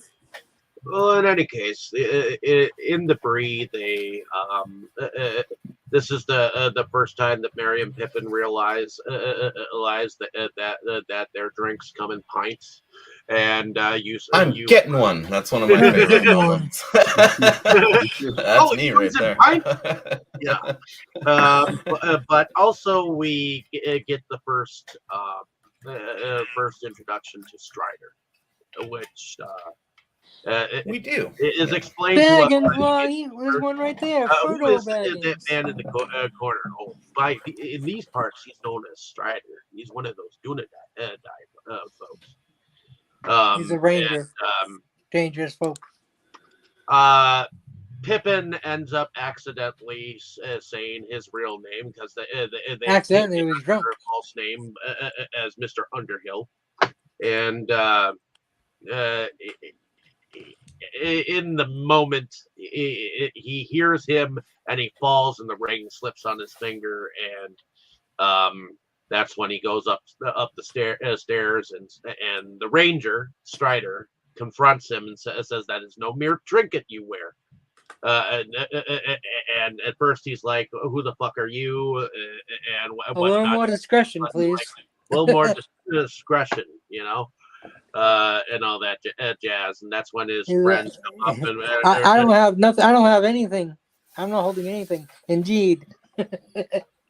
Well, to merely disappear from everywhere. It's important to note here too that this is another big divergence from the book in a sense, is that we don't. The innkeep at Bree is a big instrument in them being able to continue their journey too, because Gandalf had left a message with him beforehand that he was supposed to wait for, you know, 4 hobbits from the Shire to come through. Like, Gandalf already knew Merry and Pippin were on to him, so because he's fucking Gandalf, you know. Gandalf. So he left a message with Butter. I can't remember the dude's name. We'll call him Butterbean for right now, for lack of a better name, because I can't remember. It's Butter something, you know, that's in his name. But that dude actually is like super fucking cool to them right out of the gate. When Frodo accidentally slips on the ring, he's like the first person to come upstairs. Strider's already like waiting in the room, but he's like the first person to be like, look, you fucked up, man. It's unfortunate that happened, but it's also fortunate that it happened because it jogged my memory. Gandalf was through here a few weeks back and basically told me to wait for you guys and help you along your way. And then, you know, in the course of them switching rooms and the ring race fucking attacking the wrong room, like we see in the movie, all of their horses actually get either freed or fucking just run away. There's a good chance they've been stolen, though, by one of these dudes in the town that was clearly in the bar scenes, like, paid to inform on them to the evil guys, you know, to the ring. Yeah, when they're walking in Bree, fucking Innkeep helps them get their horses back and shit. You know, like When they were walking in without Bree him, they wouldn't have been able to continue. in the extended version, them walking in Bree with all the people looking at them and everything, that was a little added extended version. Yeah, It. and It that's wasn't in the integral standard to it as well, because hobbits See, don't I venture remember that that. far Yeah. outside of the Shire very often. Yeah. There's They did you have know, oversized rooms, but just in case. But yeah, probably don't get used very often. they come, yeah, but most of the hobbits that live in Bree just live in Bree. That's a distinction that's made in the book. Like Bree is very much a melding pot of people from the adjacent lands, but everybody, all the hobbits that live in Bree, like they know them, you know, because they live there, right? Occasionally they see them, so it is a big deal when some hobbits wander into town. But then another geographical thing, because Tolkien's all about the world building that we lose up to this point, is the fact that even though most of these kids have never seen Gandalf in their life, they're not shocked to see a man necessarily. Even though men don't come to the Shire very often, they do come through. Right, The West Road.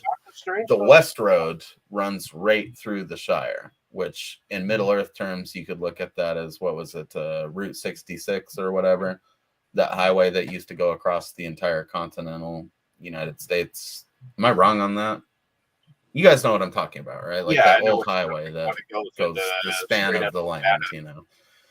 That's what the West Road is in Middle Earth. So even though the hobbits are usually out there to themselves, they do occasionally see elves traveling along the West Road to go out west to leave on the boats. They do occasionally see dwarves that are fleeing their lands to go to other places to mine.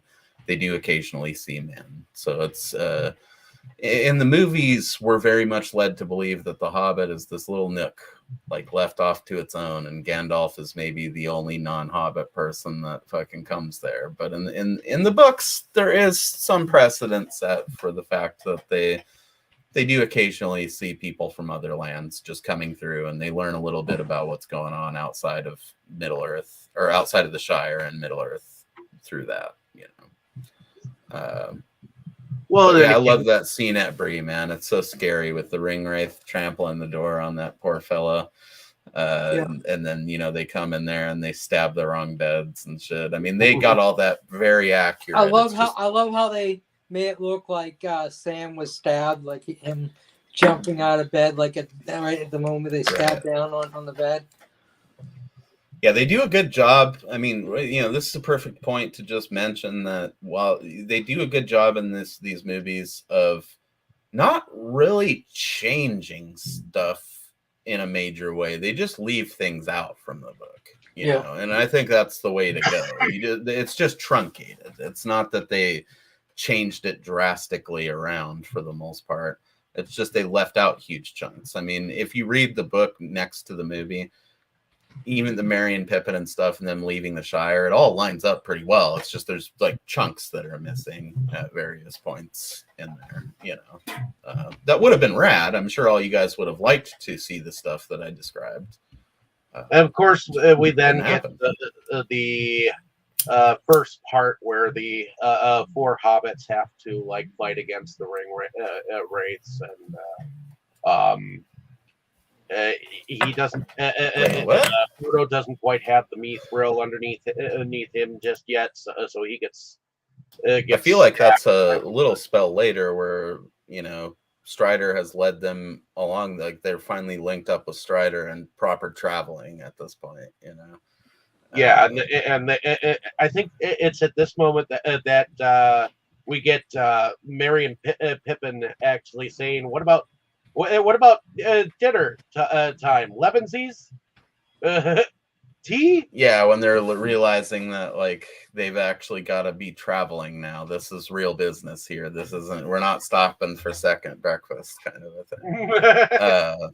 And then they end up, like you said, on that hilltop, like I mentioned earlier. You know, which I think if they were going to cut out the Tom Bombadil stuff, they should have at least left in that moment I mentioned where they're on that lookout looking down on the road to Bree, and they can see in the distance that other hilltop that you're talking about, Dave, where, you know, Gandalf is having the battle with the Barrow-wights, and then they end up there and Frodo ends up stabbed by the Morgul blade.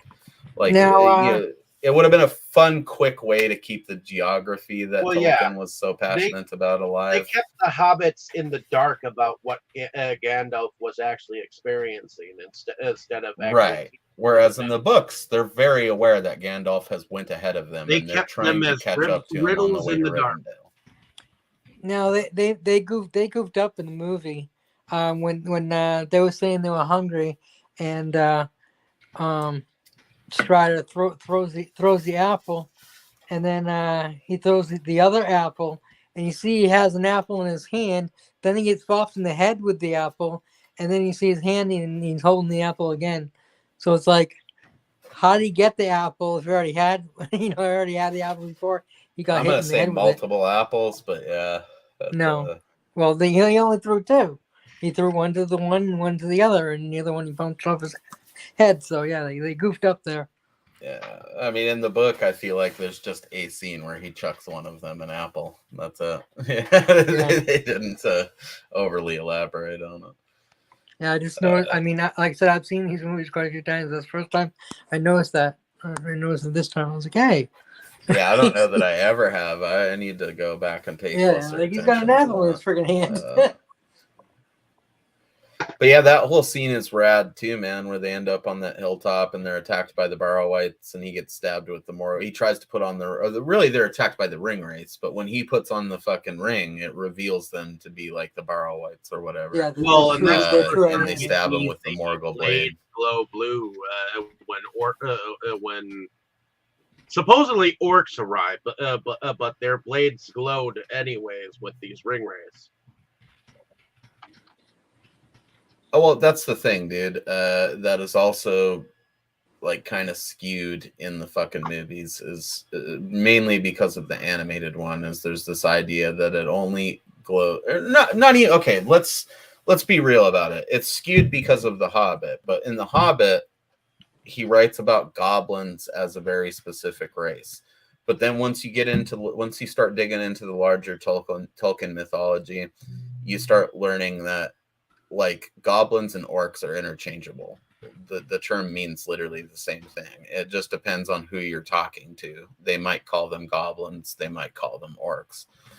It's just like how with Vikings back in the day, right? Like nobody actually called them Vikings. That wasn't a thing. That's like a modern invention. And Viking is really just a word that means pirate anyways.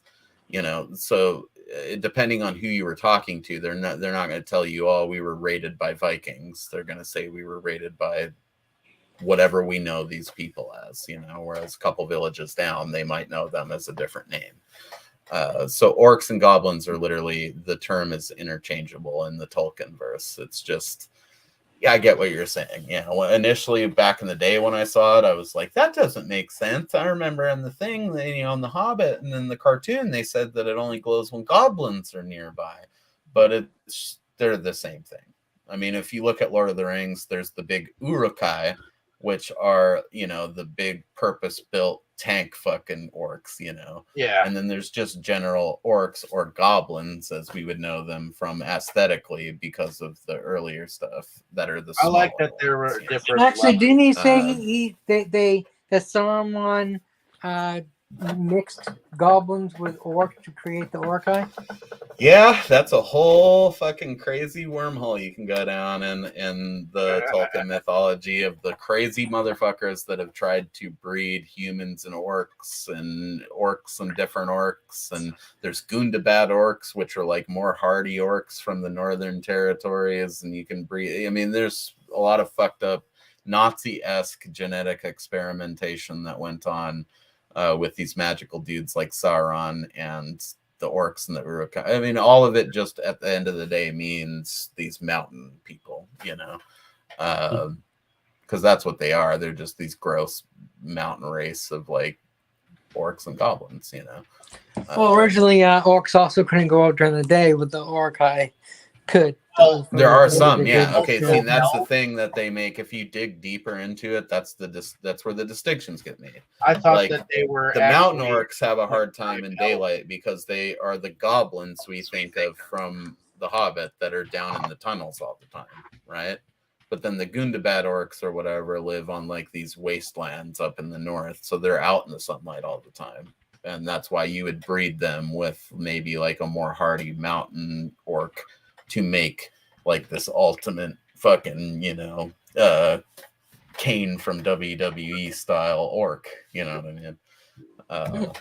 In a sense, It makes a lot of sense, especially in the books. In Dave, a sense, you could almost like compare them with like the Eloi and the Morlocks, just a little bit in the Time Machine. A little bit. I mean, there's certain tribes of orcs, the mountain orcs or goblins, namely, that live underground, and then there's other more hardy ones that fucking live above ground.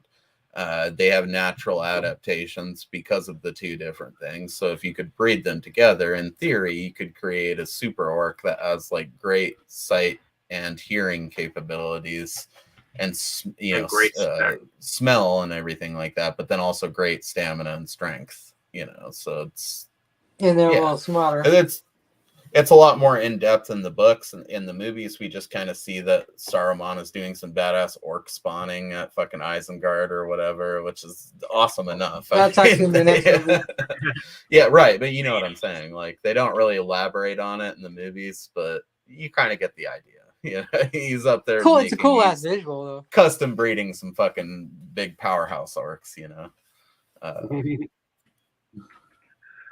But yeah, we have that going on in the background because Gandalf has actually gone to see the leader of his order, and Saruman. Out that he has already turned sides and is working for Sauron, and he basically tries to up and like make his ass disappear. Well, first he wants him to join. Well, and this is after. And Gandalf's like, there's only one Master of the Ring, and he doesn't share power. Yeah, so they have kind of a wizard's battle at first. And Gandalf gets his ass kicked. Well, and he does okay. Let's not discount the fact that Gandalf certainly holds his own. In the book, it's very much, in the movie, it does feel like he just gets served up. Yeah, Right. He gets a couple shots in. That's what I'm saying. Saruman, I'm talking about the movie. but then he's mostly just gets worked over and trapped up there. But he is also, there's a lot of emotions going through Gandalf at this moment. It's very, you could compare it to like if Obi-Wan Kenobi went bad and started attacking Luke in A New Hope or something.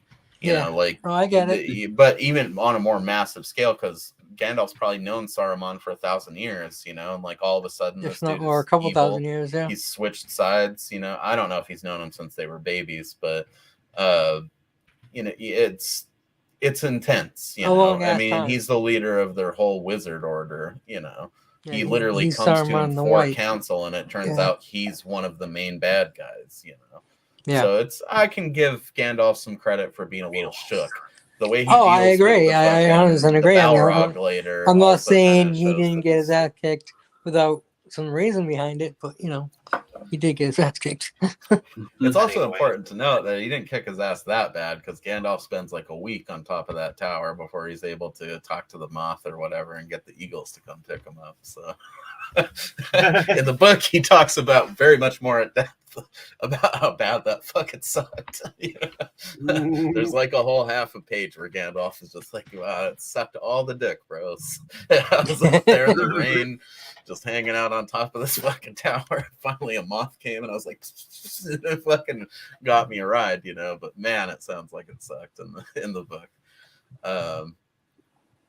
That's the difference, really, the main difference between this trilogy and The Hobbit, right, is that Gandalf is largely with them for the first 2/3 of The Hobbit, or at least the first stronger half of it. And then he shows back up at the end. Whereas in this, Gandalf really is kind of a surface tertiary character that pops in and out, Yeah. He's doing a lot of stuff in the background that is detailed to some extent in the book and further detailed in shit like the Silmarillion. But it largely is the Fellowship characters doing their thing through a lot of this movie. Well, he's supposed to be part of the Fellowship. Yeah, speaking of, Nah, Gandalf is an orchestrator of shit. Right, Even in but both even books, Gadriel he makes said a very there was 9 in the strong Fellowship, point but that there was like only 8, and Gandalf did speaking not reach of, these lands. He has fallen to the yeah, Yeah. but what you're discounting is Gollum, because Gollum becomes part of the fucking Fellowship at some point. And I think that's more what Galadriel meant. And knowing how her and Gandalf are always mystical and kind of dropping portents of things to happen, I think they were kind of, that's almost her way of saying that, okay, we've got these guys, and at some point, Smeagol's going to come into it and sort of redeem himself a little bit. well, Even though he only goes crazy at the Smeagol, end. And Sam, and Frodo. what's that? But the That's what it Fellowship as a was. whole is dispersed, but there's still the Fellowship working towards a common goal, just from different parts of the map, which we'll get into in the books, because it gets a little more complex then. But you feel me? Like, they're all still the Fellowship, even though Merry and Pippin end up kind of on their own thing, and Yeah. Frodo and Sam are on their own thing with Smeagol, and people end up spread out, but they're still all working at the same game plan to bring them to the end result. Oh yeah, I mean that's like when Gimli said the Fellowship has failed, and Aragorn said it has not. We can still save Merry and Pippin, and they'll ride as hard as they can to go save them and still the Fellowship. Yeah, Gandalf is an orchestrator, like all these other Right, but he's still beings part of the in Fellowship. Tolkien. Yeah, Like, they're kind of at least in the movies. No, he's not. I'm just In telling the you, movies, he is. the actual She straight up version. says it in the movie. Most of Gandalf, she doesn't say it. She says she that, does. She does say now it. there are 9. I But just saw the movie, Galadriel, dude. it is I'm not fucking talking about the book, I'm Galadriel. talking about She the movie. obviously knows things that have happened and things that will happen. She's It's not Galadriel. talking about Smeagol. She's talking about Almost Gandalf. guarantee she is, but I'm not going to argue with you. No, she's not. I just Cool. watched it. Anyways, point is, yeah, they're all still a Fellowship, even though they end up, dispersed at some point. It's still the Fellowship, because they all are working towards a common goal. Obviously, we have to break that down in future movies, but yeah, man, pretty much after Bree, and the events at the hilltop, Frodo is mad fucked up. But that also kind of expedites our path along the way to them getting to Rivendell, right? Because they got to get him there as soon as possible. In the movie, it's Arwen, or not Arwen. No, it is Arwen. Arwen. That fucking takes him there. yeah. In the book, it's a totally different dude. Glorfindel, I think is his name, who's like this epic elf warrior that's only in Lord of the Rings for a second, but then he's in a ton of the adjacent stuff, like in the Silmarillion and the other tales that come afterwards. Glorfindel is like a big fucking deal. But for whatever reason in the movie, they chose to make it Arwen, and I'm not bummed about that. One of my favorite sequences in the entire trilogy is the sequence with Arwen and Frodo on the horse. And there's like the slow-mo thing where she's running away from the ring race. Well, and before that, they get that whole mind meld thing with him and her, where we get that they have a relationship between each other, and he basically just puts him on a horse with her and says, "Ride like the wind," Well, he doesn't want her to go at first because it's too dangerous. Yeah, they have a whole romance, like even at the very start, and that's played up a lot in the book. They don't introduce it at that point, but again, it's Glorfindel that like picks him up and rides him into Rivendell. All the other stuff happens exactly the same way, with like the ring race fucking trailing them through the woods. And then them going across the river, and then there's that whole built-in thing with Rivendell that basically the river will attack them if they're evil or whatever, so the horses come through there.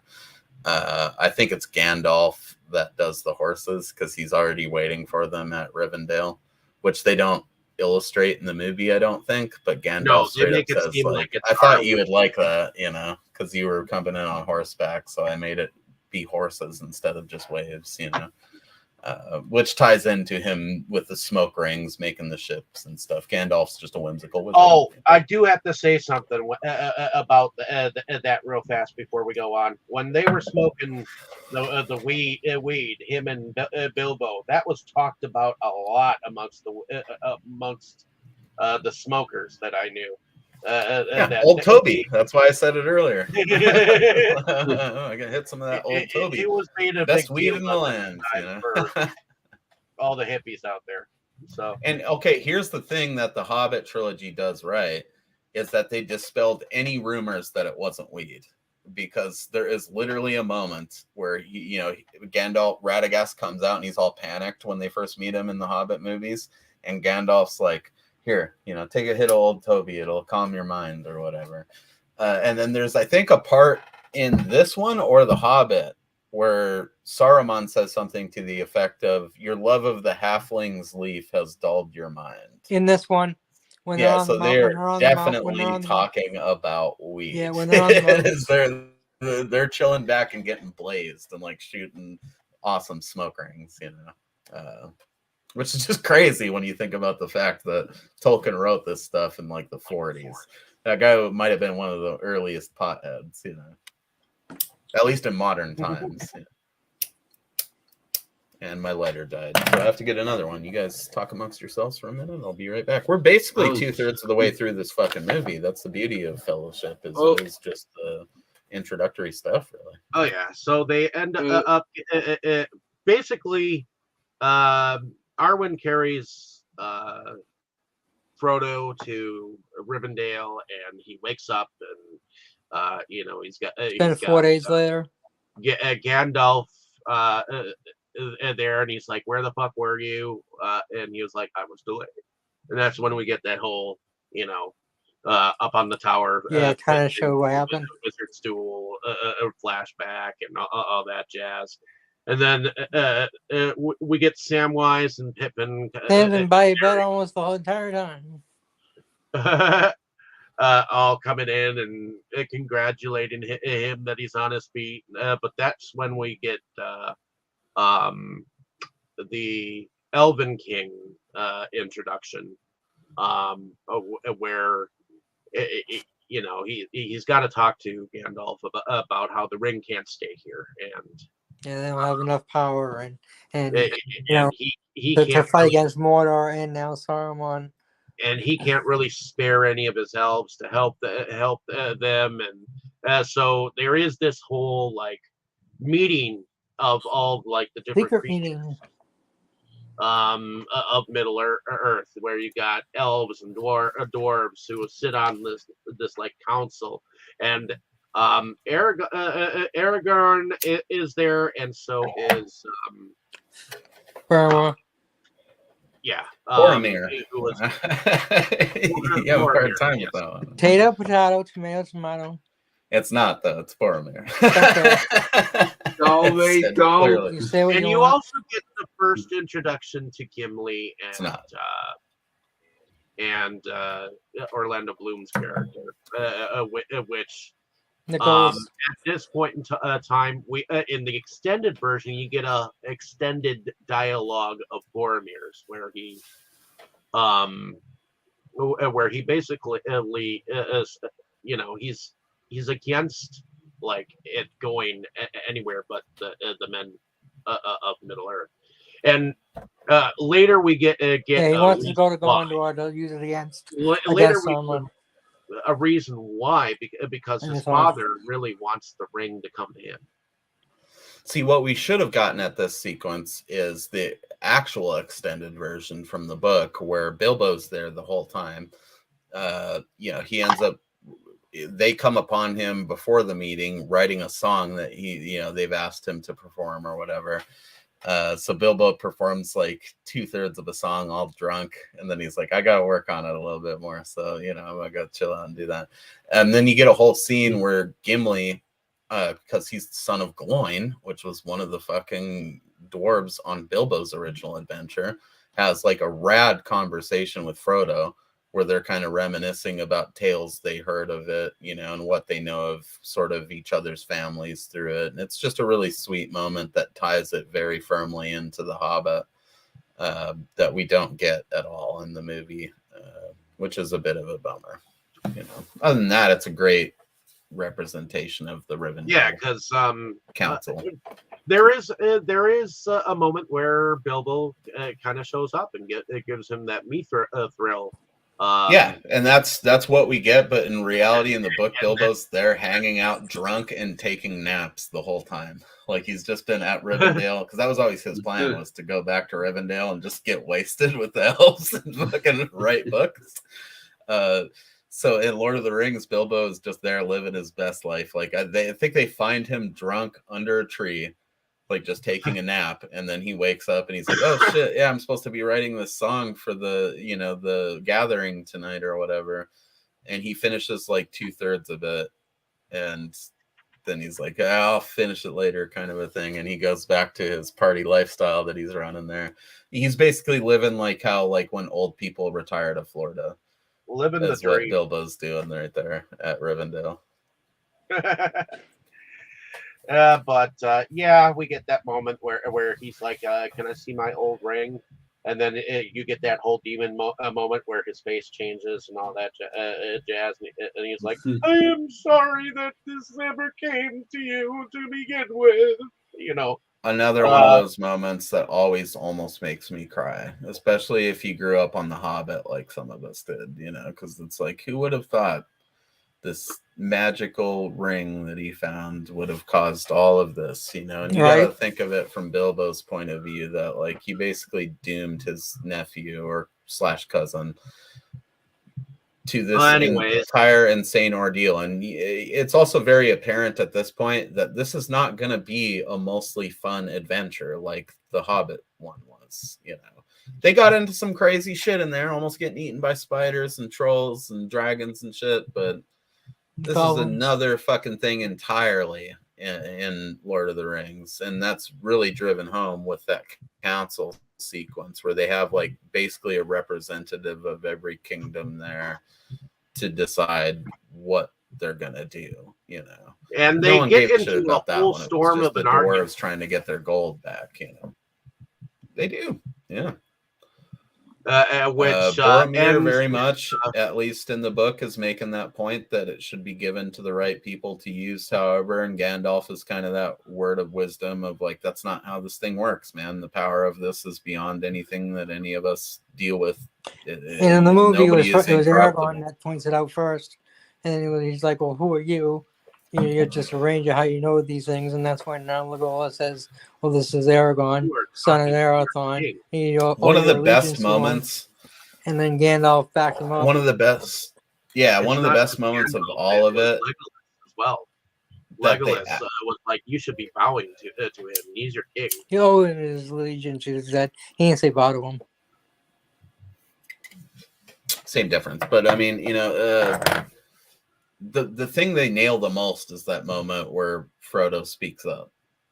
Yeah, because it's very much the same in the book, where everybody realizes what needs to be done, but no one can really kind of settle on who the person to do it is. Like everybody at the table. Gandalf looked like Gandalf knew it had to be Frodo, but his looked like, I didn't want you to, have to right. But I mean, in the grand scheme of things, the hobbits aren't even included at the table, which is kind of fucked up when you think about it. I mean, the Shire is a pretty massive kingdom in Middle Earth. They might not be on that level of these other guys where they have palaces and castles and kings and queens.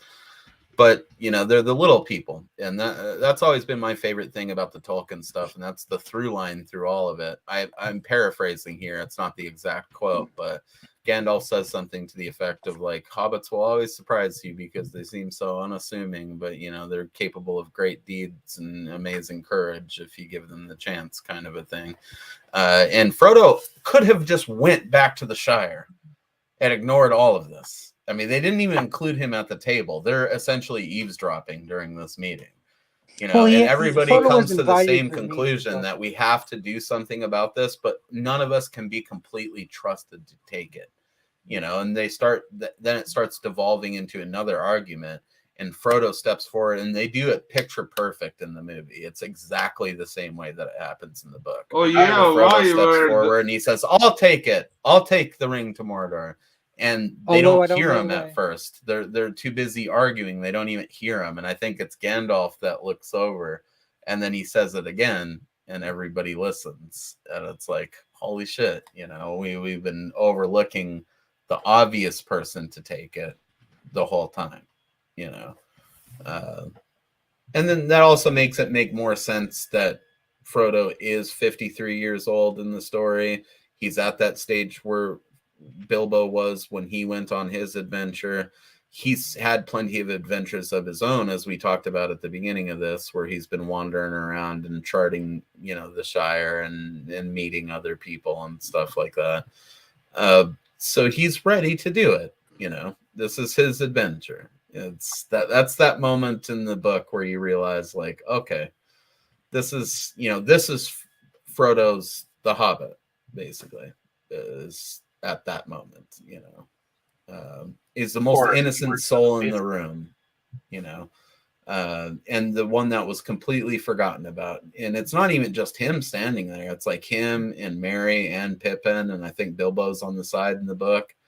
Like, they're everyone in the just movie. They're forgets about the They're hiding in hobbits. the back, and Elrond says, we can't keep Sam, away from each other, even when Frodo is summoned to a secret meeting and he is not. And then Yeah. Merry and Pippin Which run in is too. also in the book, word And for this word. is where Elrond says, "So there are 9 companions, and we will call you the Fellowship of the Ring." And you have my sword and my bow and my axe. Even though he broke his axe, he must have had 2.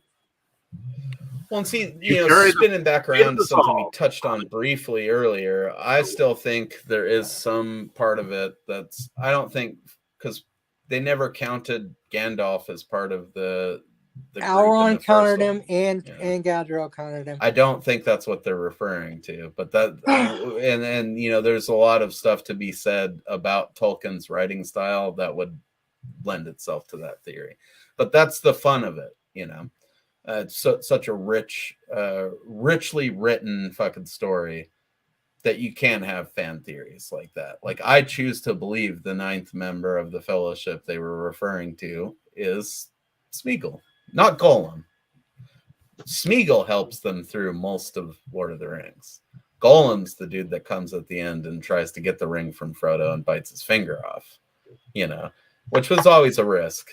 But there is, and that is a through line all the way back to The Hobbit, which is where they talk about how, like, knowing when to use your sword and when to not, and knowing how to show pity on somebody that deserves it, kind of a thing.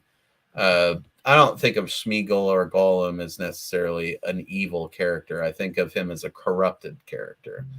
He was a piece of shit before he got the ring, for sure, but being a piece of shit and being evil are 2 different things. Well, and I'm sure he forgot about, like, what the fuck he did, like, years ago, No, when you're obsessed with the ring like that and you've been living for centuries with it being the only thing extending your life, I think those are the thoughts that are chiefly on your mind. I think for a character like Smeagol, he just got lost in the ring, and then being around more hobbits. Because it's also easy to discount the fact that Bilbo was probably the first hobbit that Smeagol had seen in hundreds of years under that mountain, And then him taking the ring literally forced Smeagol out from under the mountain. And then he ended up on a quest with 2 hobbits that, for all intents and purposes, treated him pretty great. That's what we need to get. We need to get Smeagol's journey. I think he's the 9th member of the Fellowship, honestly. Because without Smeagol, the movie wouldn't have happened. Especially the important parts of it, where, he becomes Sam the guy, and Frodo actually make it to Mordor. I don't know. I mean, without Smeagol, at the end of the day, they would not have made it there. He becomes the guy. Speaking of Smeagol or Gollum, I was surprised we didn't see more of him in this movie. We didn't. You'll see a lot more of him later. And when you think about it, too, dude. I mean, we'll expand on this obviously when we get to the end of this, but not only did Smeagol or Gollum, however you want to look at it, in those final scenes at Mount Doom, not only did he prevent Frodo from almost making the same decision that Isildur did, because it almost happens, where Frodo's like, no, I think I'll keep it. Like he starts getting sucked into the ring. Yep. Not only did Gollum / Smeagol prevent that, but he literally bit off his ring finger so that it was an impossibility, you know. So if you really wanted to boil it down to who the true hero of Lord of the Rings is, it might be Smeagol / Gollum, you know. His own selfish pursuit of it. But I mean, I think there was something there. The biting off of the ring finger seems savage at first, but when you think about it, it's like it prevented him kind of from doing it in an old school way, you know. I think he just wanted the ring, and that was the best way to get it. Was to bite his finger. True, but I mean, it's just, I don't know. I think it's pretty poetic, but yeah, it's the fellowship scene in Fellowship is one of my favorites of the entire movie too, with Frodo stepping forward. And I mean, it's just, it gives you that heart swelling thing where it's like this little dude is taking on this task that largely was taken out of his hands, and they were about to ignore him. And then him, like the littlest people, you know, sometimes carry the biggest surprises, sort of a thing. And it's just great. Ultimately, after that moment, they start their journey, and they end up bonding a little bit along this this so-called journey, and but it's short-lived for sure. I mean, yes. we're 2/3 of the way through the movie at the point where they get together, you know, and then they're immediately separated. But they do bond, like Dave was saying. Yeah, they try to go up the mountains of Carapass, or I'm trying to remember I the can't name, remember they the get snowed in. pass. It is literally the same pass that they went through in The Hobbit. They talk about it because outside of Rivendell is Rivendell. The geography didn't change, right? So when they leave Rivendell, they know that the best way through the mountains is the same pass. There's a part in the book where they make note of the fact that they're passing like the same enclave where Bilbo and them went in there, and the ponies got stolen and they got grabbed by the goblins in The Hobbit. And I do have to mention that that's one of the only places after this point where it overlaps. I think they take polar opposite routes in this one because they're trying to sneak into Mount Doom as opposed to just make their way to Erebor. Yeah. And I do have to say that they do get a lot of good scenery from New Zealand on their journey.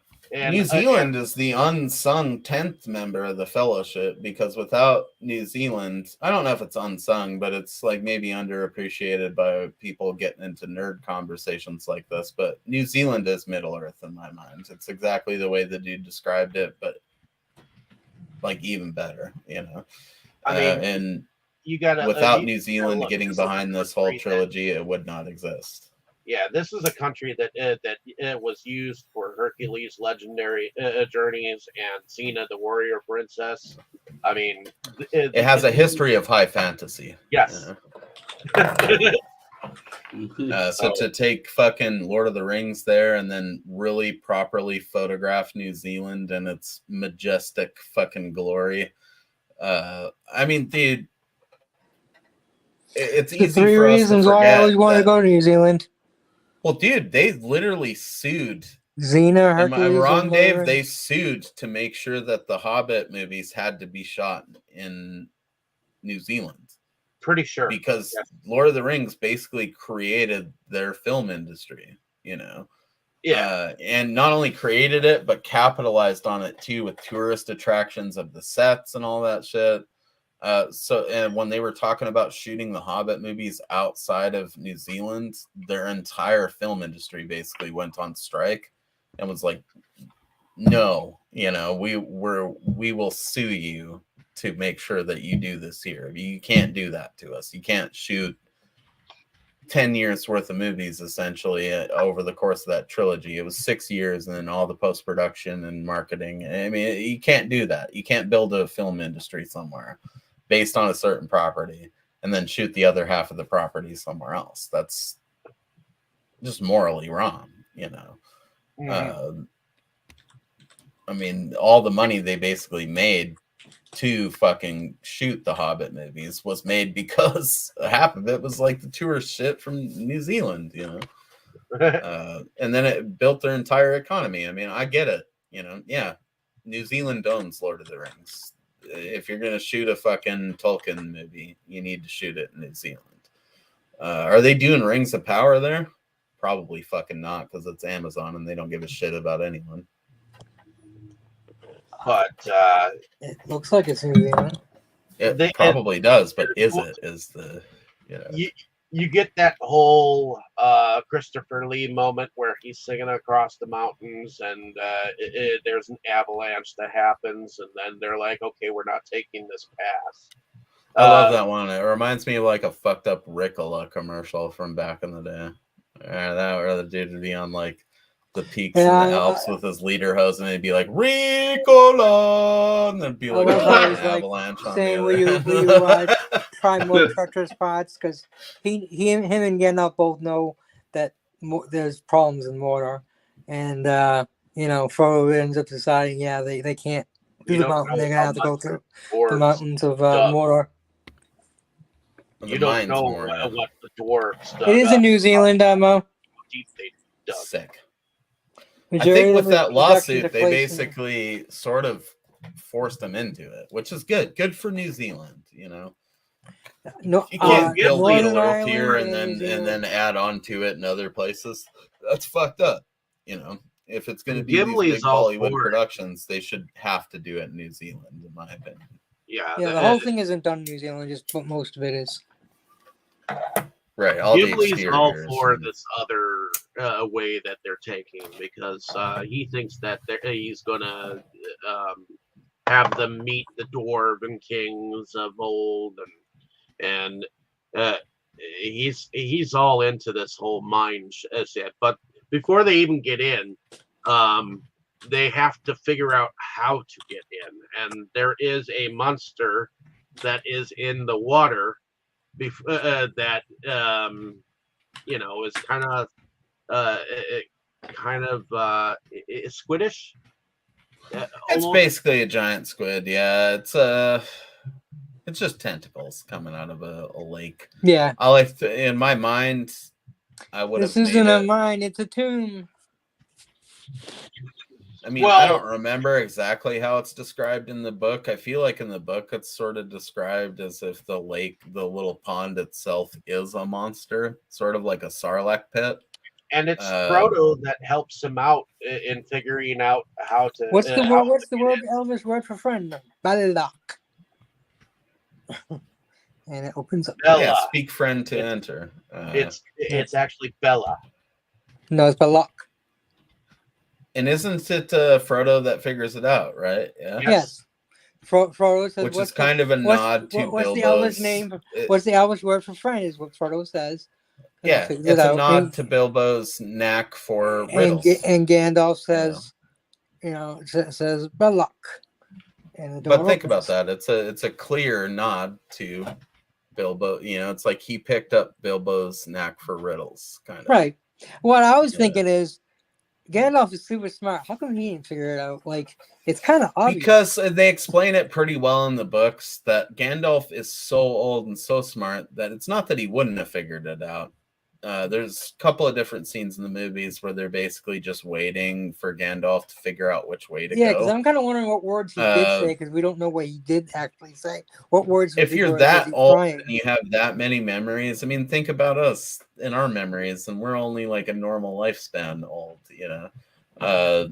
If you were 2,000 years old and you had all these memories of place, there might be times where you had to sit down and like scratch your head, smoke a little Old Toby, think about it for a minute and be like, west. Yeah. So the word, and that's Gandalf a lot of the time in the books. He's like, the word is actually Mela. Smoke. I think maybe east or west. The word that Gandalf speaks to open the gates of Moria was actually Melon. It is spelled Mellon. But it's pronounced Belloc. I love it. Speak friend to enter. I mean, if I ever had a like intricate password system on a door for my house or something, it would be that. But I mean, obviously, speak friend would not work, so you'd have to speak it in Right, some speak other friend language, in that language, and since yeah, the friend was Japanese. Elven. Any literally, you know, if it was like a password to my door, it would be literally any friend that isn't. You could say amigo, and it would let you in. You know, it just has to be friend. Speak friend to enter, but not obviously English because that's in the description. And then the whole scene, you know, where Gimli is like heartbroken to learn that Moria didn't survive makes a lot more Like sense if you'd you've read probably do Lord it of the in Rings. Spanish because there's most Mexicans around you, so Oh, your it could be friends any might be. language, you know. I'm just Physically saying, friends is a for must. you, it might be like Why? Mexicans. Yeah. And almost knowing it in the other language proves that you've been a friend to people, to other people other than your own. You know what I mean? So it Right. like still proves you worthy to enter. Right. But like, dude, Gimli finding like being all heartbroken because Moria was sacked, it makes a lot more sense if you read the book for one, but also especially if you read like the Well, extra it's his histories like cousin. the Silmarillion It's and it's his shit. cousin, and dwarves are very family oriented. So when he finds out that the place is sacked, and then when he ultimately finds his cousin and that he passed, he really breaks down and like cries over it because Yeah, they're because very they're all close. gone. They're You know, both Well, and they're close trapped to kin. inside the mine as far too. as they Well, he's not knew, crying over in that. He's crying over the fact that his cousin's dead, it's and gone. They all thought the they got it dwarves are back. gone. I mean, what we don't realize at this point in this, which they also do explain when he's having that conversation with Gimli about Gloin. And I think there is actually it's been a little bit since I read it, and I'm a tiny bit buzzed, but like that conversation is great. I'm gonna send you guys the pages later so you can read it and be like, holy shit, yeah, the dwarf stuff from the Hobbit that they expand upon right there in that brief little like reunion of the hobbits and the dwarves at the council scene. It really fleshes a lot of it out. But basically, he thought that they were doing fine. You know, it's Yeah. not like they have the internet in fucking Middle Earth. No one was Yeah, I know. posting Yeah, on Twitter that that's like why he said we Moria should. got My sacked. cousin will give us a grand feast. We should go through the Yeah, mines of Moria. Like he wanted to go through it. He and expected then it's just a, a, desolated. a grand thing when they come through, and instead it's a fucking tomb. Well, yeah, and they get trapped in there because of that monster or whatnot. They go a little bit forward, and they find this big ass like book that's like in the dead dwarf king's hands. Yeah, it's the diary. And Gandalf is reading it. The doors are locked. They can't get in. All that jazz. Oh, dude, there's a death metal song by this band, Sons of Durin, that does dwarf-based melodic death metal like Amon Amarth, except it's Lord of the Rings based. And one of their intros is Gandalf reading that, you know, and then I think he says something like knock, knock, knocking from the deep, they're coming or something at the end of it, right? That's Like pretty cool. I'll link you guys in that later too. I think all you guys will dig Sons of Durin. It's literally them as dwarves doing death metal about this shit, you know, melodic death metal. So And of course, this is where we get Pippin, who ends up dropping like half the fucking place down the you well. fool Like, of a toque, you know. why don't you throw yourself down and save us the trouble? And shortly after that is when you start hearing the screeching of the The war drums. They heard the goblin war drums. Oh, dude, if you ever hear that, like in the theater, especially, but like, or even on like a good Dolby like surround sound system, that thundering drums coming up from the bottom and the shrieks of those things is like, oh, it's I don't great. even know how to describe what it does to me. It's fucking like, great. It immediately makes me terrified, but it also makes me. I'd be one of those dudes that would like fucking slam the rust off of a couple of extra swords and be like, "Come on, like let's do it." Like I'm gonna Gimli's like fucking there's no you one probably above us die, but I'm gonna either. kill as many of them as I can. It's a tribal thing almost. Like it's like you're just like, yeah, let's do it.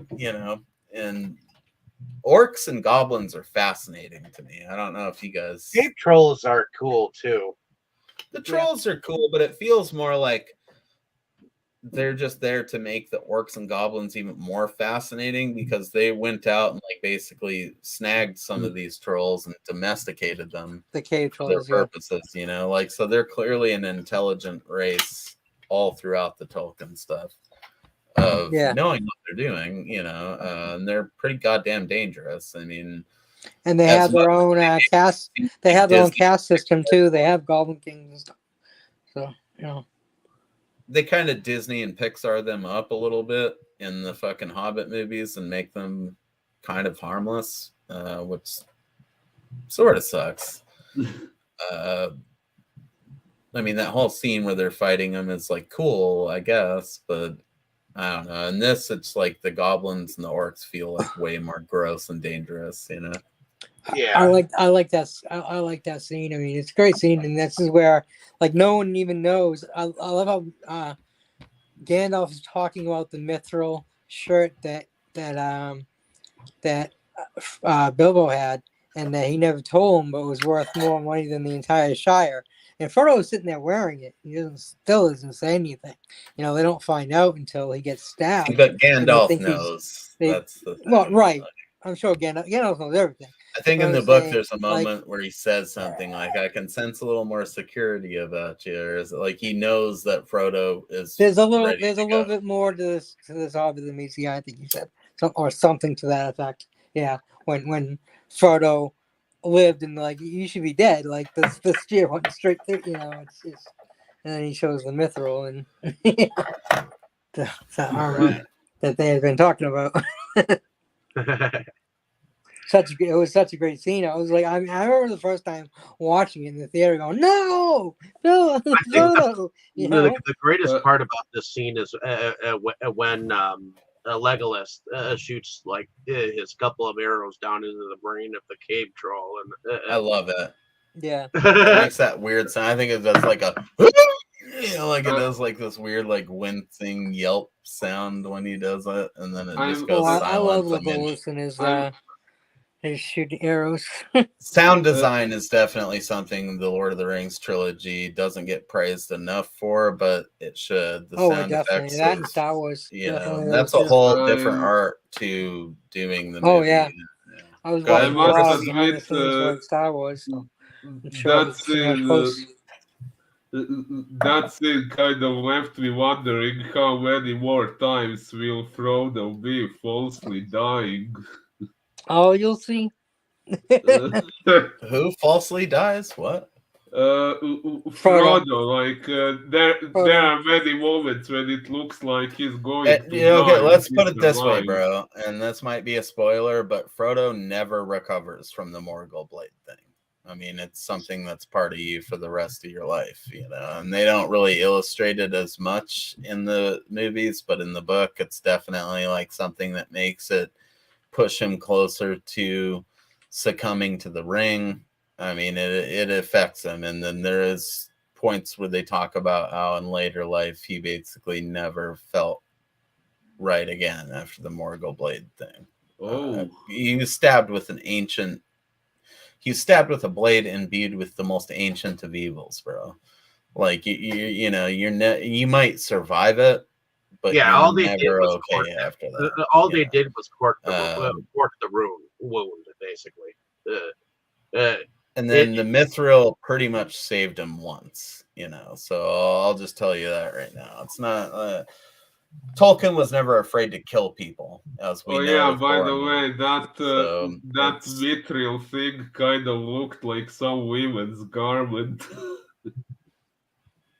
Well, that's the thing with mithril is it's like this ethereal material, right? Like it's like this thin metal, but for some reason it has like these crazy properties. Yeah, it's Kroll or magical properties. Dave, I'm sure, can attest to this. Mithril is meant to be light and Light, but there's wafty, nothing to penetrate it. but it's like somehow it can just stop a sword.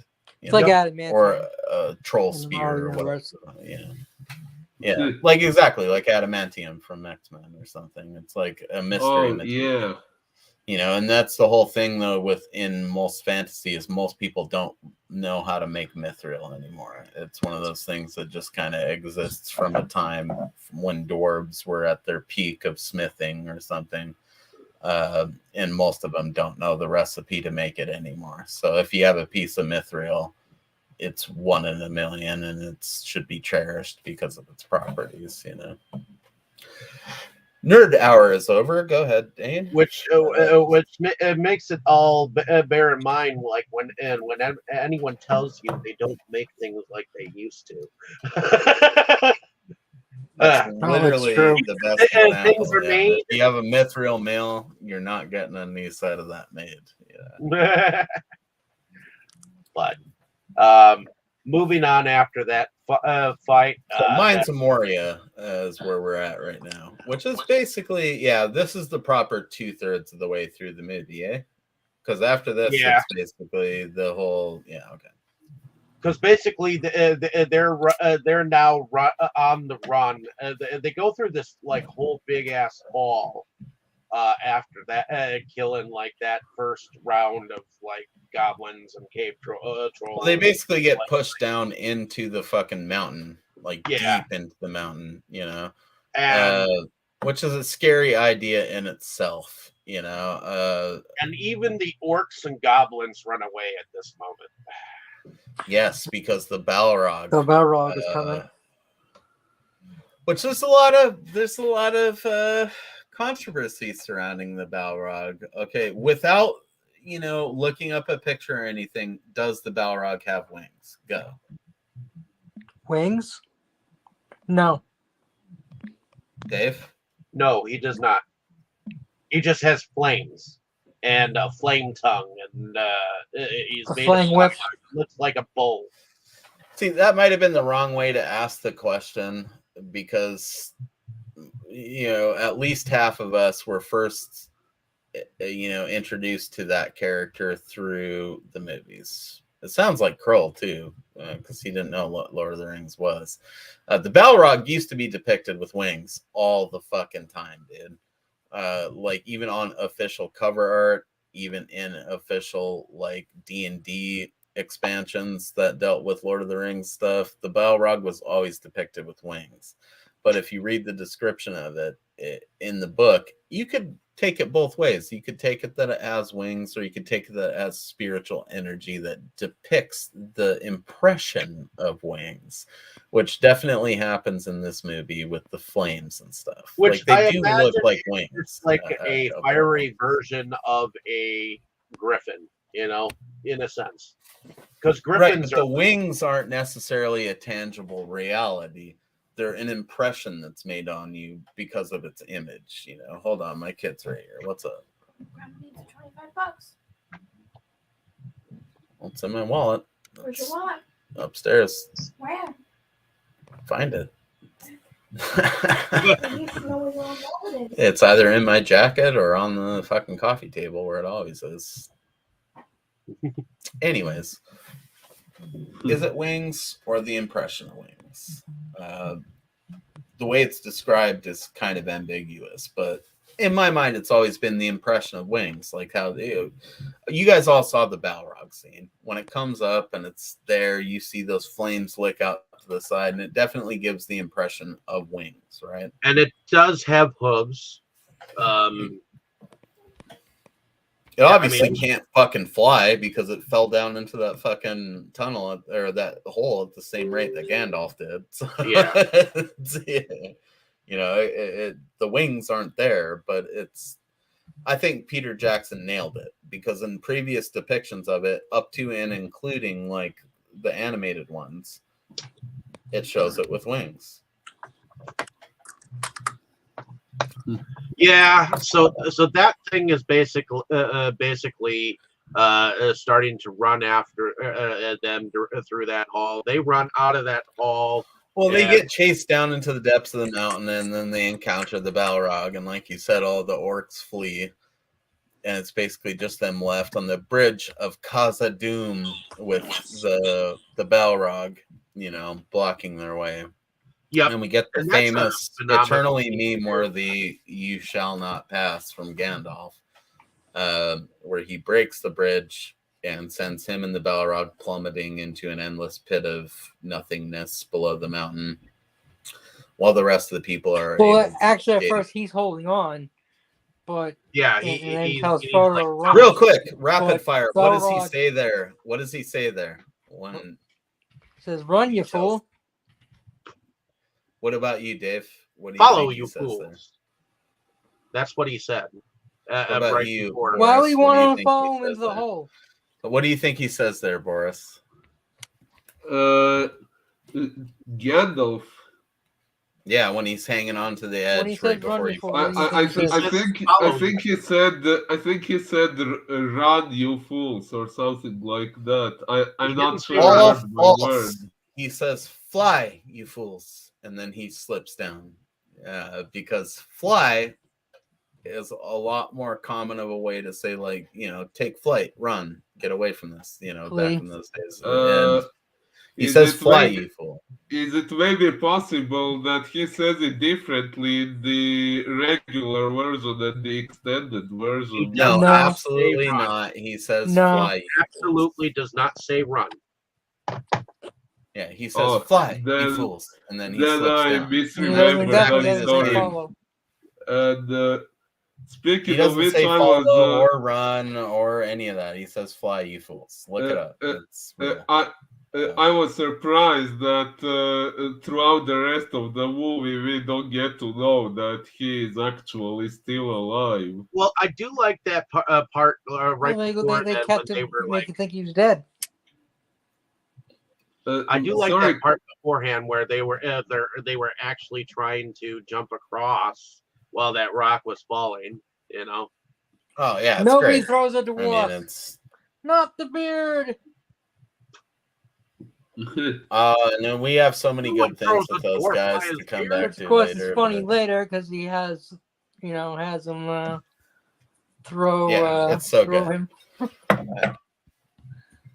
And Lord of the course, Rings you is get also Frodo one of those saying, only things where "No!" as it goes on, it exponentially gets better at adapting the stuff. So some of the stuff they added or changed is much better in the second and third movies than it was. And I in this. think the thing that makes me cry the most at the time is when you see Frodo with them tears like shortly afterwards. Well, Gandalf has been part of his life when you think about it for the last 50, well, not 50 years, at least the last 30 years, if not more. He grew up hearing stories of him and hearing how Bilbo revered him, and then he ends up swept up in this quest where Gandalf is protecting him, and he ends up, I mean, dude, I don't know how I would feel at that. It's like, not only did I kill like a friend of mine of 30 years, but like this legendary figure that I grew up hearing stories about. I mean, I don't know. It's like killing Superman or something. And everyone there is rearing from his supposed, falling to his death. Well, and Gandalf was the guiding light. That's why the Fellowship splinters immediately afterwards, because people have to be like, oh, Gandalf's not here to tell us what's up anymore. So we have to do what we think is the best contribution we can do to this quest right now, So, I mean, the biggest indication of that is that when you think about it, Sam and Frodo split off, but Aragorn knows that that's what they need to do. Like they need to take the ring. And their job at this point is to basically do what Gandalf would have been doing, which is to create distractions and to divert the enemy so that all of their focus isn't on the mountain, So immediately their quest is to find Merry and Pippin. when you think about it in the trilogy. Well, Because at the like end of those guys are going to be the dudes that they can draft, and they never end up succeeding, but they end up on different paths where they're all disrupting all of this shit to make it to where Frodo and Sam and Gollum can easily sneak into Mount Doom to deposit the ring, So without all of that shit that they end up splitting off to do after this point in the series, they wouldn't have done it, It wouldn't have succeeded. And so maybe in some weird way, Gandalf fell into that pit on purpose, because again, him and Galadriel, if you read the books, seem to have like this almost oracle nature about them. I mean, they've been around the planet long enough; they know what the fuck's up. Yeah, so, Definitely. like they can sort of predict the way they need to be a part of events. Like I said, Gandalf knows. Gandalf knows everything. we He do knows have when to show up. He shows up at the exact right time, like all the time. It's not by accident; it's by design. Yeah, he says it at the very beginning of the fucking trilogy. A wizard's never late or Never on late, time. nor He early, shows right up exactly when he precisely means when he to. means to. Yeah. And he proves it throughout the whole trilogy. I think that's true, despite the fantastical things that are happening sometimes. I mean, Gandalf knows when he's needed. Well, immediately after they get out of there, Aragorn is like, okay, let's go. We have to get moving. The enemy is after us. Let's get the fuck going. And Boromir's like, Give them give them a fucking chance to grieve. Give them a minute for pity's sake. So, ultimately, they end up continuing to run. It appears that the enemy has come in the source of like ravens and whatnot, and they end up in the forest where Galadriel and her kinfolk live. When does that Boromir scene happen where he's like, give them a moment to grieve? We just talked about it.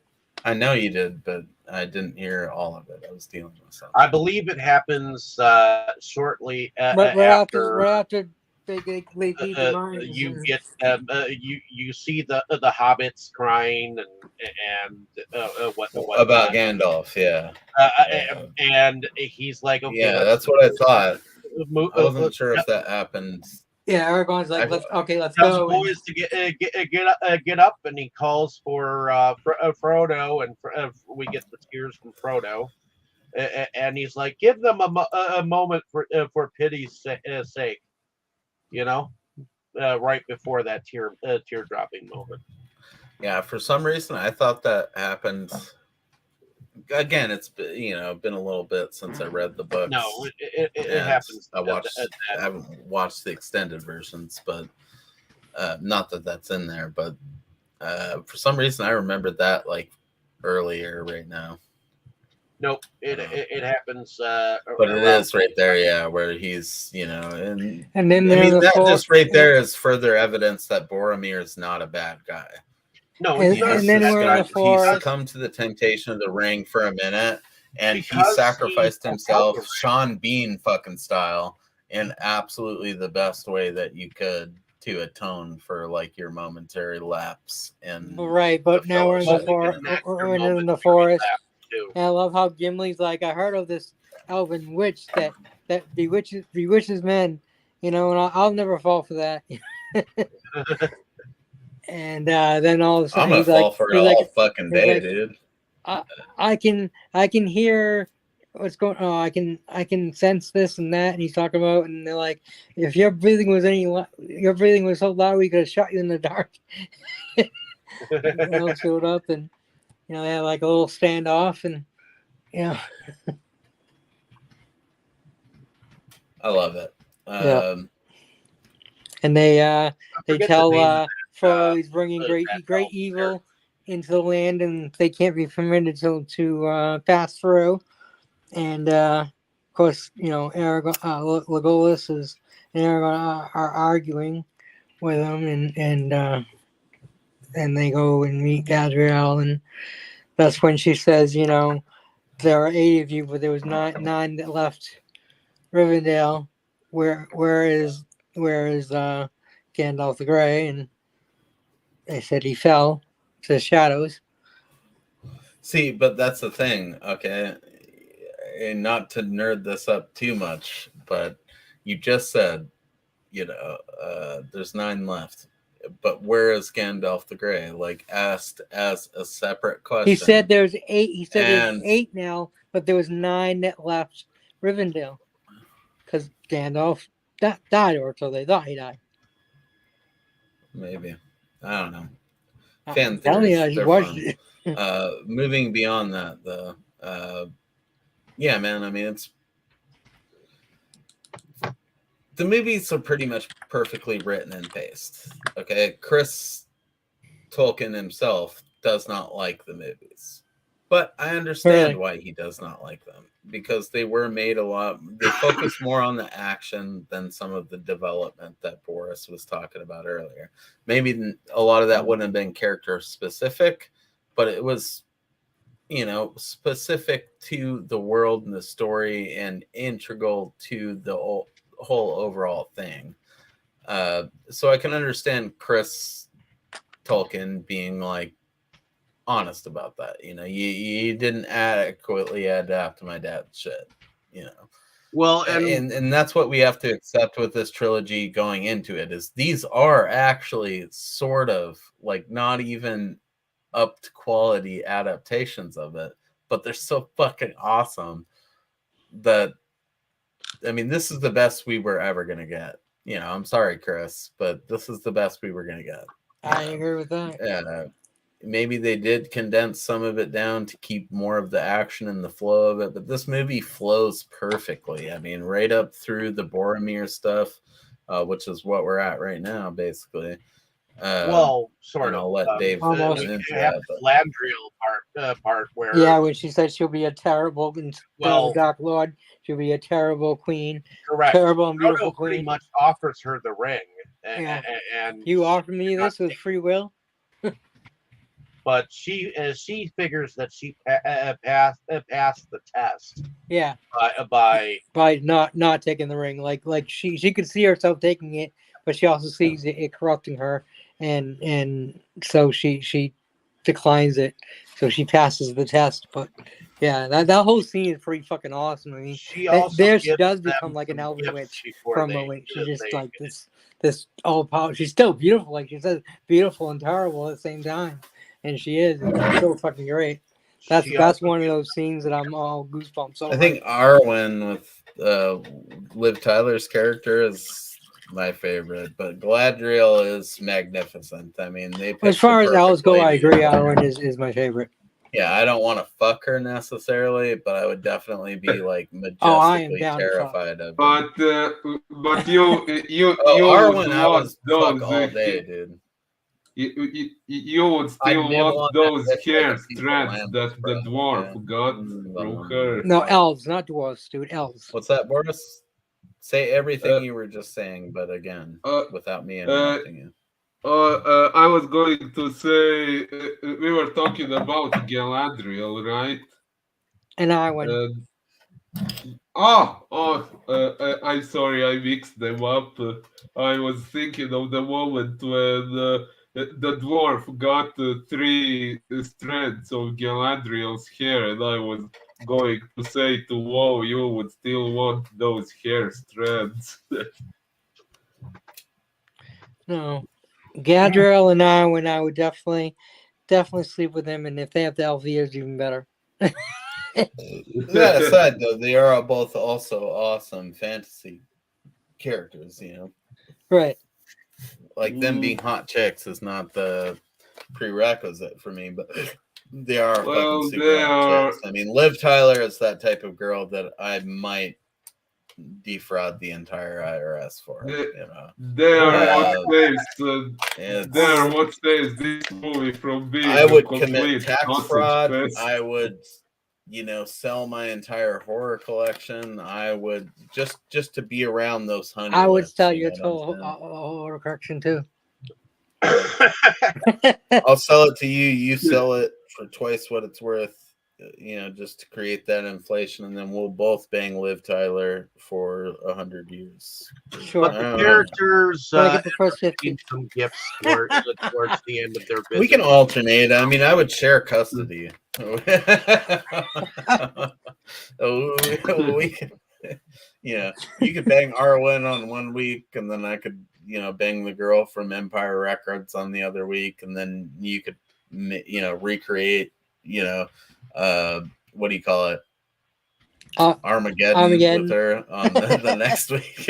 Like we could just bounce back and forth between movie roles. I would never want to own Liv Tyler. We're not trying to be weirdos like that. Yeah. But if I did, that's what we would do. Doesn't Legolas get a bow of some sort?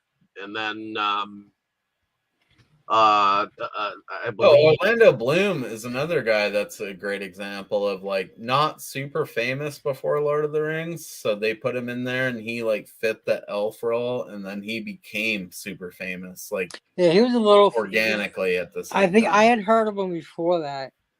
But yeah, he wasn't huge or anything. Definitely. And then when you look at most of the stuff he became famous because of, it has nothing to do with Lord of the Rings. It's like not even the same kind of stuff, Yeah, I remember a lot of chicks thinking that he was a hottie around the Pirates of the Caribbean age that he was in. Well, think about it, Dave. This guy put like a bunch of unknown people with random guys that would appeal to like old school horror fans like us. Like Christopher Lee is the biggest, most obvious one. I nerded out seeing him. And then even Viggo Mortensen, his first real role or like major motion picture role was Texas Chainsaw Massacre 3. So Leatherface, baby.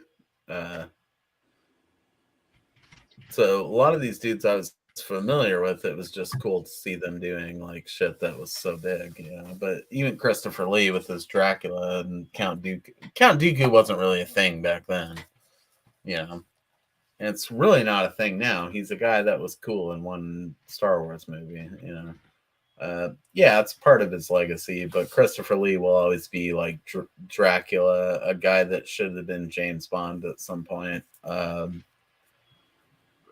Christopher Lee is Christopher fucking Lee, dude. That's what I said. There's way too much. When I saw him as Saruman, I geeked out. It's fucking so badass, Yeah, I mean, he's a horror icon. As much as I do consider him Dooku, but still, he was a horror icon long before he was Count Dooku. I consider him Dooku too, as he played Count Dooku, but that's not something I would ever list as like his prominent roles. I mean, because the dude has like, I'm sure you would, Carl, but the reality is he has so many more decades worth of. He was a horror icon, including long this before. One. He was a horror icon long before that. So, yeah. When I think of Dracula, I think of Bela Lugosi and Christopher Lee. Exactly, that's Bela Lugosi first, always. But yeah, but Christopher Lee was like our Dracula, like modern Dracula, right? Yeah. Sort of like James Bond, I guess, but Christopher Lee was Dracula a lot longer than most James Bond dudes were James Bond. So. He was the criminal mastermind in Goldfinger, if I remember. Not Goldfinger. He was the man with 3 nipples. One of my favorite fucking James Bond subplots was him having three nipples. Goldfinger rules. Scaramanga is his character name in that. Yes. And it's fucking glorious. The plane! No, just kidding. Anyways, moving on. They do get gifts. Like I said, I believe Legolas gets a bow. The boys, Merry and Pippin, they get like some kind of knives, elven knives. I believe Frodo, he gets this like little glass of like Galadriel's squirt essence or whatever. It's like her vaginal discharge, and it will make any Wow. situation that he decides to throw it Oh, out no. in. Gonna be red. Now you reminded me. Has anyone ever thought that Sauron's eye kind of looks like some giant fiery vagina? Oh, the great lidless eye. Yeah, that No, red man. thing. But honestly, vaginas don't look that way. So once you get acquainted with more of them in real life, you'll understand. Well, Uh, I'm not the first one who made that joke. So We are going to get you laid so many times, Boris. I feel like that's a thing. And if you came here to the States, you would probably fuck 2 girls in the first night that you were here with me at a hotel. And that's kind of my goal, is to import that ass over here and have an adventure, man. Wow. We're going to take the ring to Mordor, baby, but it's not going to be in the way that these dudes do. He's talking about the cock Yeah, ring. in real life, it would probably be Vegas. But anyways, moving on. No, We I'm don't pretty talk sure about I it. know at least 4 girls locally that would blow the fuck out of Boris. Yeah.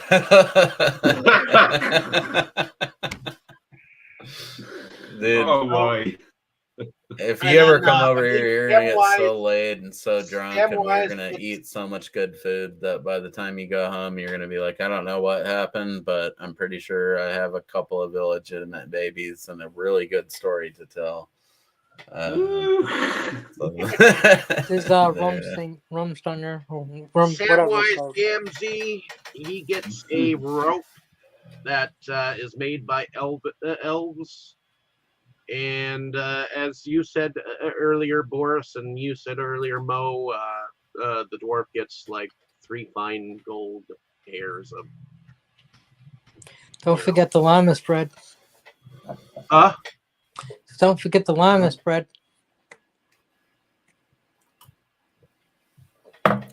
Yeah, there is that too. So, but ultimately after that, they leave the forest, and they have a little bit of a doldrum moment here, where they're kind of like they're still reeling after Gandalf's death. So I think Frodo's off in his own world, and that's when Boromir like goes and tries to take the ring from him. But also we have this big massive orc attack that happens. And Yeah, that's that Boromir scene where he's taking all the arrows so that they can escape is one of the best in the entire so fucking. series. It's for me. sad. Yeah, It's so sad. I mean, he just he realized how fucked he was to them right there. Yeah, Yeah. he didn't mean to fucking frighten Frodo off and try to take the ring. It just, it fucking overpowered him. The ring is senses its master. It's pulling out all the stops. It wants to. Exactly. It wants to go. Everybody wants it. So Boromir it's falling victim to it wasn't so bad, but the fact that he was like, I'm sorry, and then he goes and like takes something like 8 arrows or some shit so that they can escape. And still doesn't die nice. right away. He has this heartfelt moment with Aragorn where he calls him his king, and he would have followed him, and he apologizes, and Aragorn's like, you have nothing to be sorry for, and so we have that heartfelt moment with them before he dies too. That might have been extended. And I'm not sure. Frodo, and Aragorn sends Frodo off to where. Yeah. Well, at first he's like, I swore to protect you, and he's like, he realizes that, Frodo needs to go off by himself, and I would have gone with you to the end. I would have gone to the. Yeah, that's my favorite part of the. And then the orcs show up, and he's fighting off. And he's like, "Go," And I think Frodo knows it. It was the ring that was making him be that way. Yeah, and then later on, obviously, Frodo comes to understand it even better. But and then of course we get Sam seeing him trying to leave, and Sam's like, "You're not leaving without me." So he goes in. And he's like, "Go back." I made a promise, Mr. Frodo, and I mean not. And that means to keep it. Yeah. And then he almost drowns, and then of course Frodo has to come back and save him because you can't let Sam drown. he's like Yep, and that's accurate to the book. I'm going to Mordor alone. Of course you are, and I'm going with you. And you do have that moment where you see Merry and Pippin being dragged off by the orcs too. So Yeah. that's kind of a heartfelt moment too. Yeah, and they're Yeah. like fighting like crazy because they don't want to be taken away from the quest at that point. But what they don't realize is that everything they do from that point on is the stuff that makes the quest possible. Yeah. Well, yeah. I mean, they basically are the reason that Sauron gets knocked out of the whole fucking fight. Because they're get the orchestrating a lot of stuff, in. and then when you get to that point of like the Pippin song in part 3 or whatever, part 2. That's right.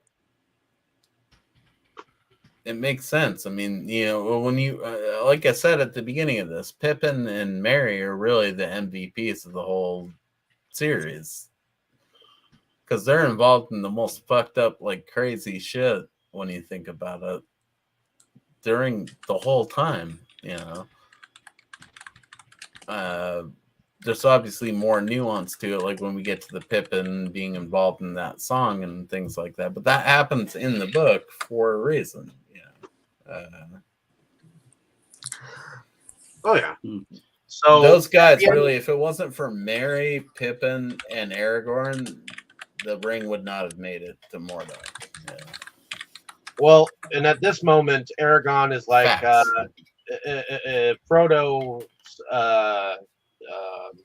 Frodo's journey is no longer with us.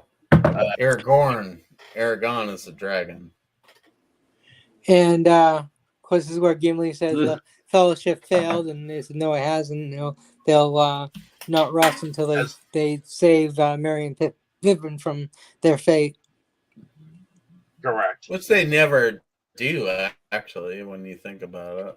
Like, it never ends up working out that any of their plans come to fruition, but it sends them on these paths that affects the end result, Yeah.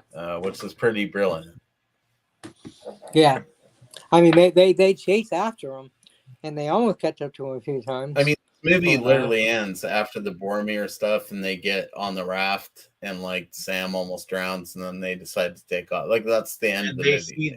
See them running off into like the New Zealand distance, Middle Earth mountains. Yeah. So we basically just covered this movie in the runtime of the movie, maybe a little shorter. So if you really, want to watch this movie right, put it on, watch it, and then watch it a second time, mute it, and put this on as like a commentary. Because here we are, man. Boris, what do you think about the whole proceedings here? You've been pretty quiet. Sorry, about which scene? All of it as a whole. Sorry, I didn't understand. What do you think about this as a whole, Boris? Wait, you asked about some scene. Which scene? Oh my God, as a whole. As a whole thing. The whole movie, all the scenes. The movie as a whole. Well, like I said, I thought it was quite good. I'm sorry for being quiet. It's because you guys are talking a lot about the book, which I didn't read and have literally no knowledge on, so I didn't have much to add. I'm sorry about that. I don't feel like we've talked a lot about it. I've interjected it at appropriate moments, but what do you feel about this first movie? Well, like I said, it's definitely very well done. I can definitely tell a lot of effort was put into it, and it does have a lot of exciting moments. I just wish, like I said before, that there was more character development, that there were more moments that would make you care about particular characters and be in But suspense how would about you what do that? would I mean, go. it's like, what do you need? I've been thinking about that this whole time, and it's like, what do you really need? Exactly. I I don't mean, think you I'm you. got not saying let's it's do it. wrong for him to ask that. I'm just asking you directly, like, what would you like more of? I guess. I mean, In we know that your Mm, Frodo is a development hobbit. We know stuff, that he's because connected to Bilbo. We know that he's on this like adventurous journey to destroy this yeah, we Rinian. know that he had friends that helped him along the way. We know that he met some guy named Tom Bomb. But I mean, like in terms of events, the shit is fine. oh, definitely. I just, and I'll agree that maybe character development isn't Tolkien's strong suit. But what exactly do you want? I mean, some stories Mm, don't What need, would you have you know. seen more? What would you have liked to have seen more in the movie? mm. There you go. Well, yeah, you're making a good point. In a story like this, it would actually be difficult to include something like that. Yeah, you're right. Right. But Like, what can we really put in It the would take cup away from to the say? story. uh, Yeah, uh, I mean, it I, would have been neat for a minute, but would it have made it a better movie? I don't know.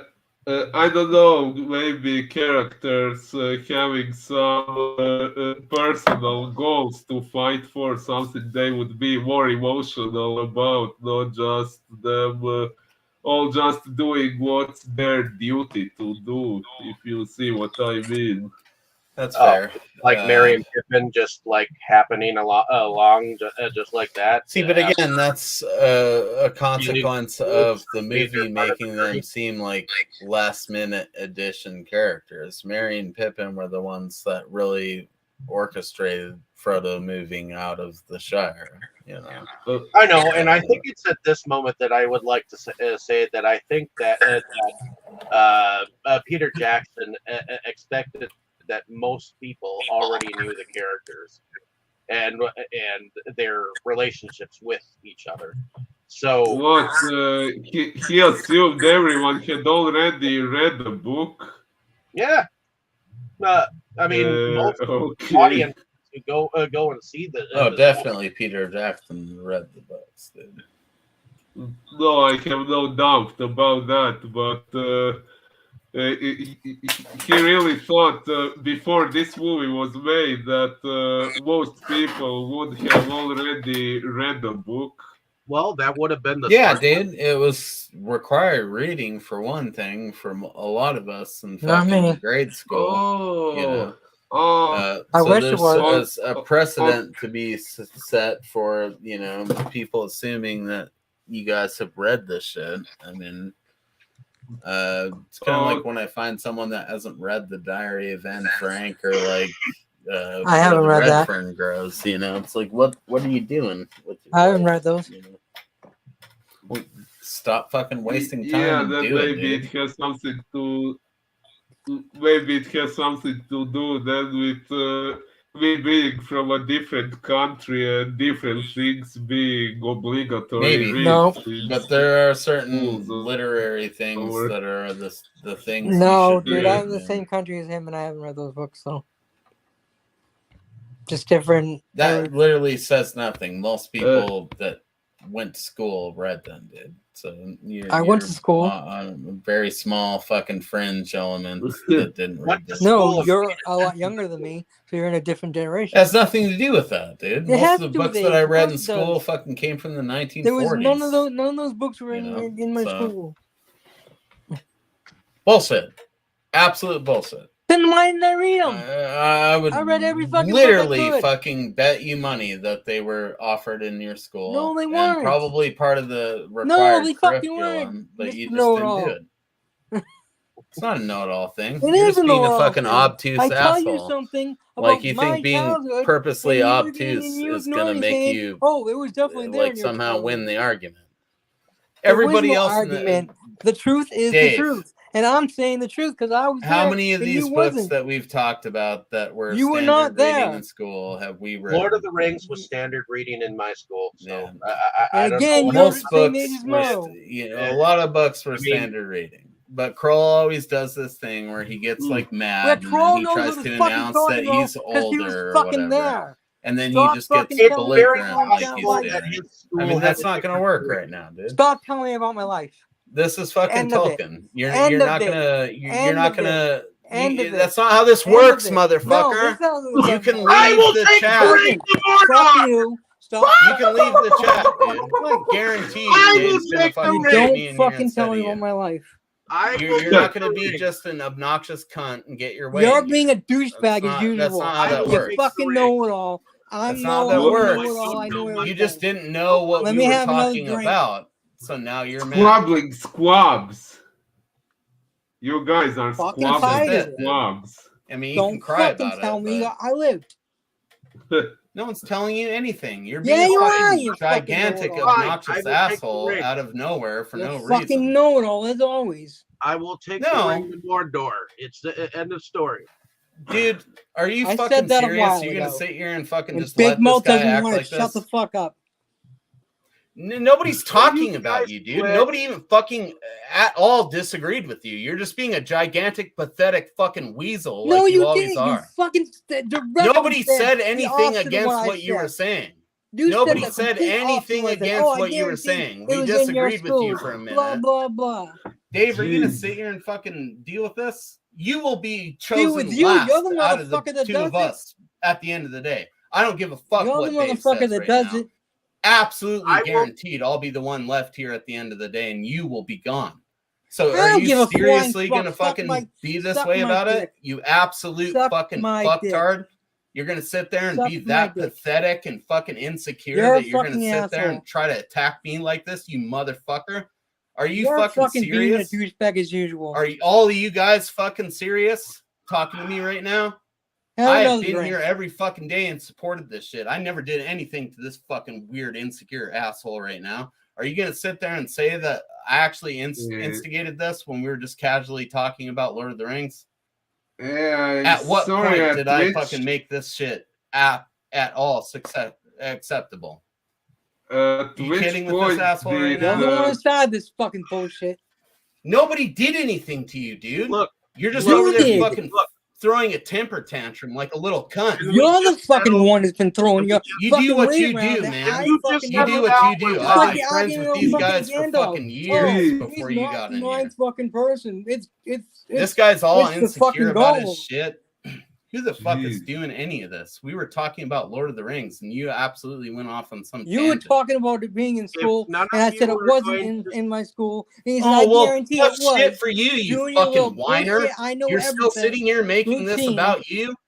We can't move on with the conversation, you fucking absolute attention whore? Fuck you. Nobody did anything to you, Kroll. What are you doing? I disagreed with you, but you have to always have to be patted on the back or some shit. Grow up. Let's move on. You Uh, Dave. disagree with me about my Are you fucking life. handling this fucking kick him out of the fucking group? Arguing is not Kick He's giving not you going out to of the talk about fucking the group. shit. Douchebag. Oh, cry about it, you fucking pussy. You're the fucking douchebag that's crying. Oh, okay. Hey, have another drink. I show up to these fucking discussions once every 4 weeks and do more than you do in your entire life, you fucking absolute cunt weasel. Get out of here. Yeah.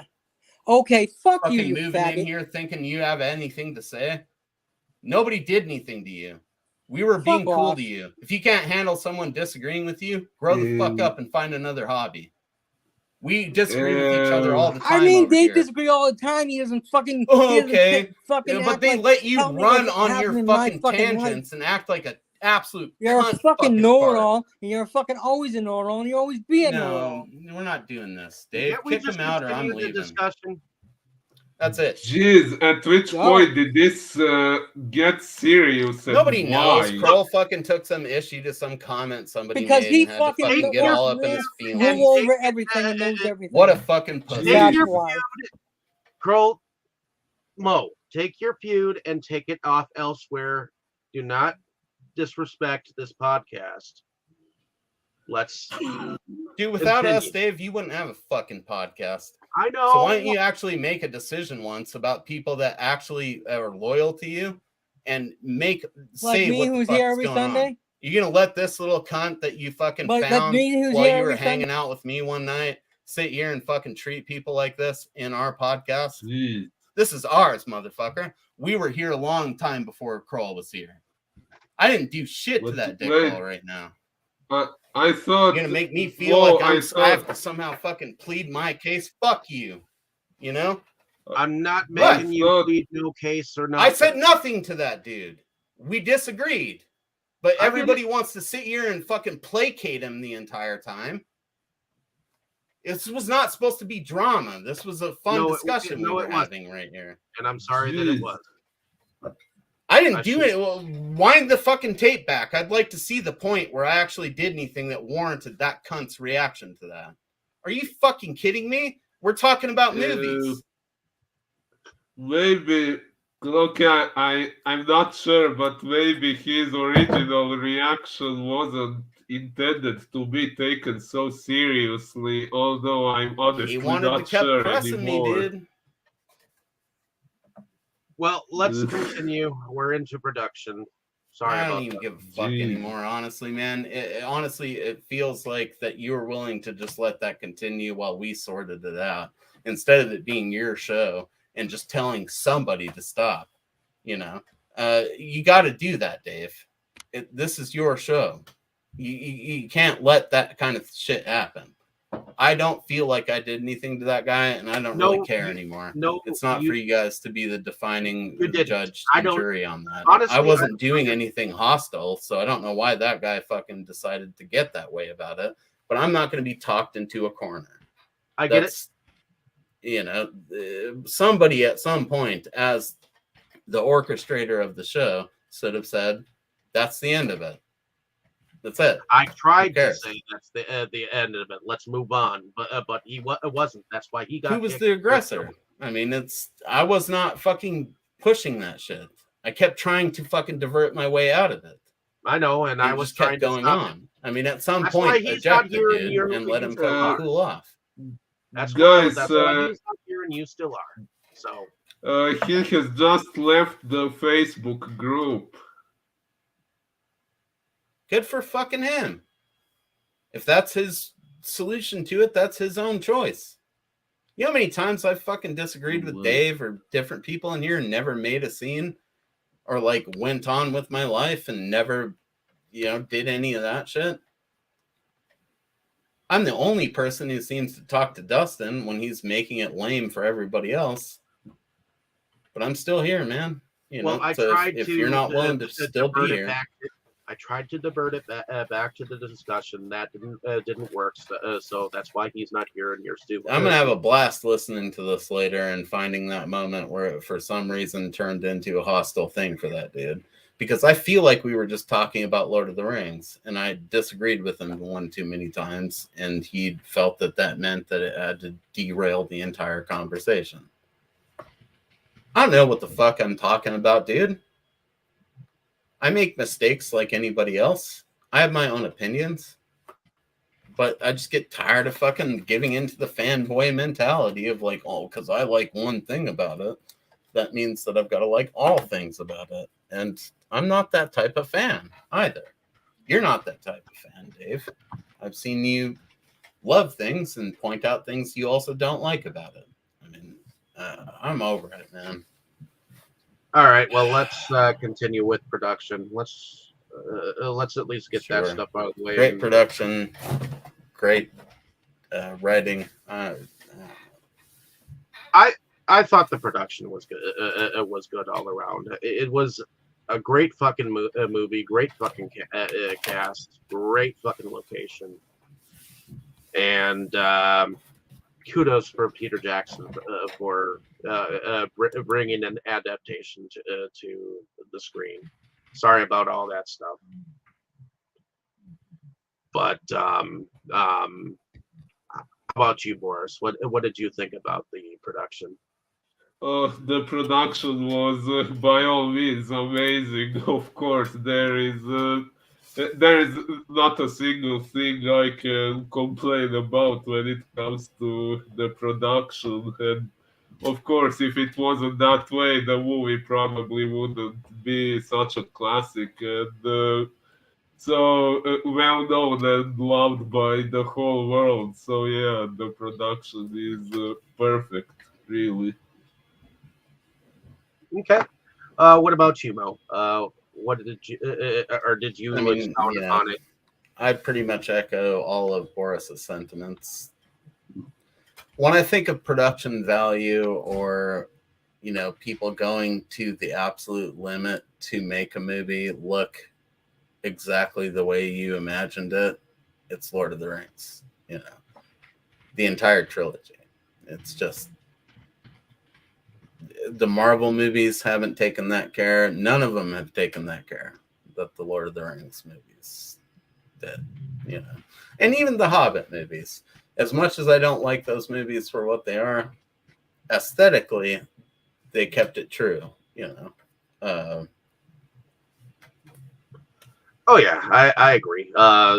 These guys really put the due diligence into making these things look the way they sounded on the page.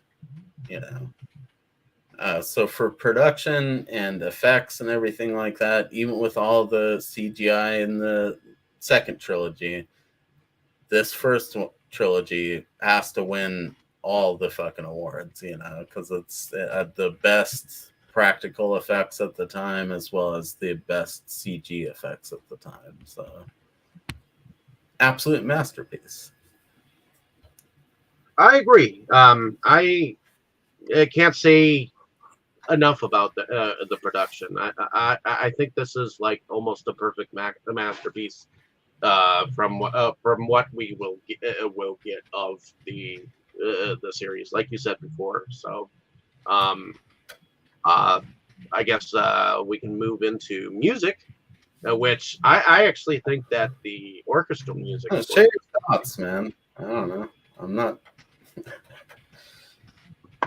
The orchestra, the music for this movie is also just as phenomenal as all heck. To me, whenever I think of do do do do do do do do do, every time I got hear that hum-worthy like rhythm to the main theme, every time I hear that, I think of the Shire. And then the rest of it is so like big, and it really does make it feel like you're watching like this huge movie. I love it. All the music. All right, so favorite scenes and our favorite characters. This is just whack, but all right. Who is Or starting? unless you want to touch on the music, Boris. Oh, It feels like we're rushing through this in like this awkward way. Let's just chill out for a minute. All right. Boris, you tell us what your favorite characters and your favorite scenes are, and don't think about any of that fucking weird nonsense that happened there. There's no reason to. Just it's fine. I just honestly, actually, at first, while you and he were arguing, at first I was laughing because I thought it was we're more arguing like over nothing at the end of the day. I mean, it's yeah. At first, I thought it was more like playful banter or something until it I started realized that way, we were- but somehow I got forced into having to argue it like it was real, which is always uncomfortable. But Yeah, I just feel bad because it looks like Kroll might not return for these discussions, yeah, that's which bullshit. would He'll be make back. I've known that guy uh, for 15 years. He will be back in the chat. well, I do hope so because it will make me feel bad if it So you're really ends squandering like this moment that I gave you to showcase what you're talking about rather than us talk about that show. Yeah, let's move on. Okay. Yeah, as far as music goes, the music was it was good. It definitely went very well with the movie and the story. Now, my favorite scene actually Actually, I do have a favorite scene, although it's for a rather weird and goofy reason. But There's nothing wrong with that, man. What is uh, it? it's the scene of when Boromir was talking to Frodo before Frodo put the ring on and disappeared. When Boromir started with words something like "I know why you want to be alone," and a lot depends on you and things like that. I don't remember it word by word in English, but you know which scene I'm referring to. Uh, that scene is my favorite because long ago, when I was still in middle school, a Croatian parody of that scene appeared on the internet, where they dubbed Boromir and Frodo in Croatian, and they made the dialogue sound as if they were a gay couple arguing about sex, and that was so hilarious. Sounds And hilarious. yeah, I will show it to you. I believe someone has already translated it to English somewhere, so I will find it and show it to you.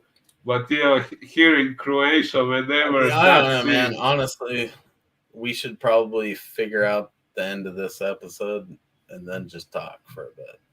oh, okay, yeah. So basically, that's So, my what were favorite scene because your here thoughts in on what Dave asked? Croatia, sorry, what? Sorry, what did you say? I don't It's know. all right. Let's just listen to Just Dave continue. and figure out where we're going. Just continue. What were you saying about the movie? Oh, I was saying that's my favorite scene because here in Croatia, whenever that scene pops up, everyone is always reminded of that parody, and everyone laughs at it. It's an iconic thing here in Croatia. So for that reason, that's my favorite scene. And my favorite character, well, I guess I would go with Aragorn because even though, as I have already said, I did feel the movie generally maybe lacked some character development, but I did gain some interest in his romance with Arwen, and I'm curious how that is going to proceed further. So I guess I would go with him as my favorite character, or maybe Arwen. Not sure. Those two, let's say. Fair enough. Okay. Um, if you had a favorite scene and or favorite character, Mo, I know you've mentioned some of them over time, but at the I'm end of kind it, of over it, dude. I'm not gonna take any more time on your guys' shit. Anyone okay, wants to know that, we'll talk about it in the comments. So okay. I would have to say that Strider or Ranger is my favorite character out of all of them. Um, as far as female characters, Arwen will always be my favorite character. I get that Galadriel is pretty, but Arwen leaves more mystery, yeah, and you just wanna be her man that she takes across the sea, right. Yeah. But I would have to say that my favorite part is probably when they're going into the mines of Moria and when they fight the goblins and you, you get to see that Belloc creature, and even though I know it's a very gruesome a fight and whatnot. And they look like they lose Gandalf. I still like that part, you know. And I guess I like a lot of different moments, you know, throughout. It's kind of hard to entirely choose because the end. the end battle is just fucking great with Boromir and all that jazz. And, just all the lines to get them together in the Fellowship is fucking great. So that being said, Yeah. sorry about all the drama, ladies and gentlemen. It's another day. It really isn't much. Mm, But yeah, I must admit I didn't see this coming at all. nor did I. But that being said, hopefully you get to see the movie. Hopefully this you can use as a commentary along with the movie if you have not seen it.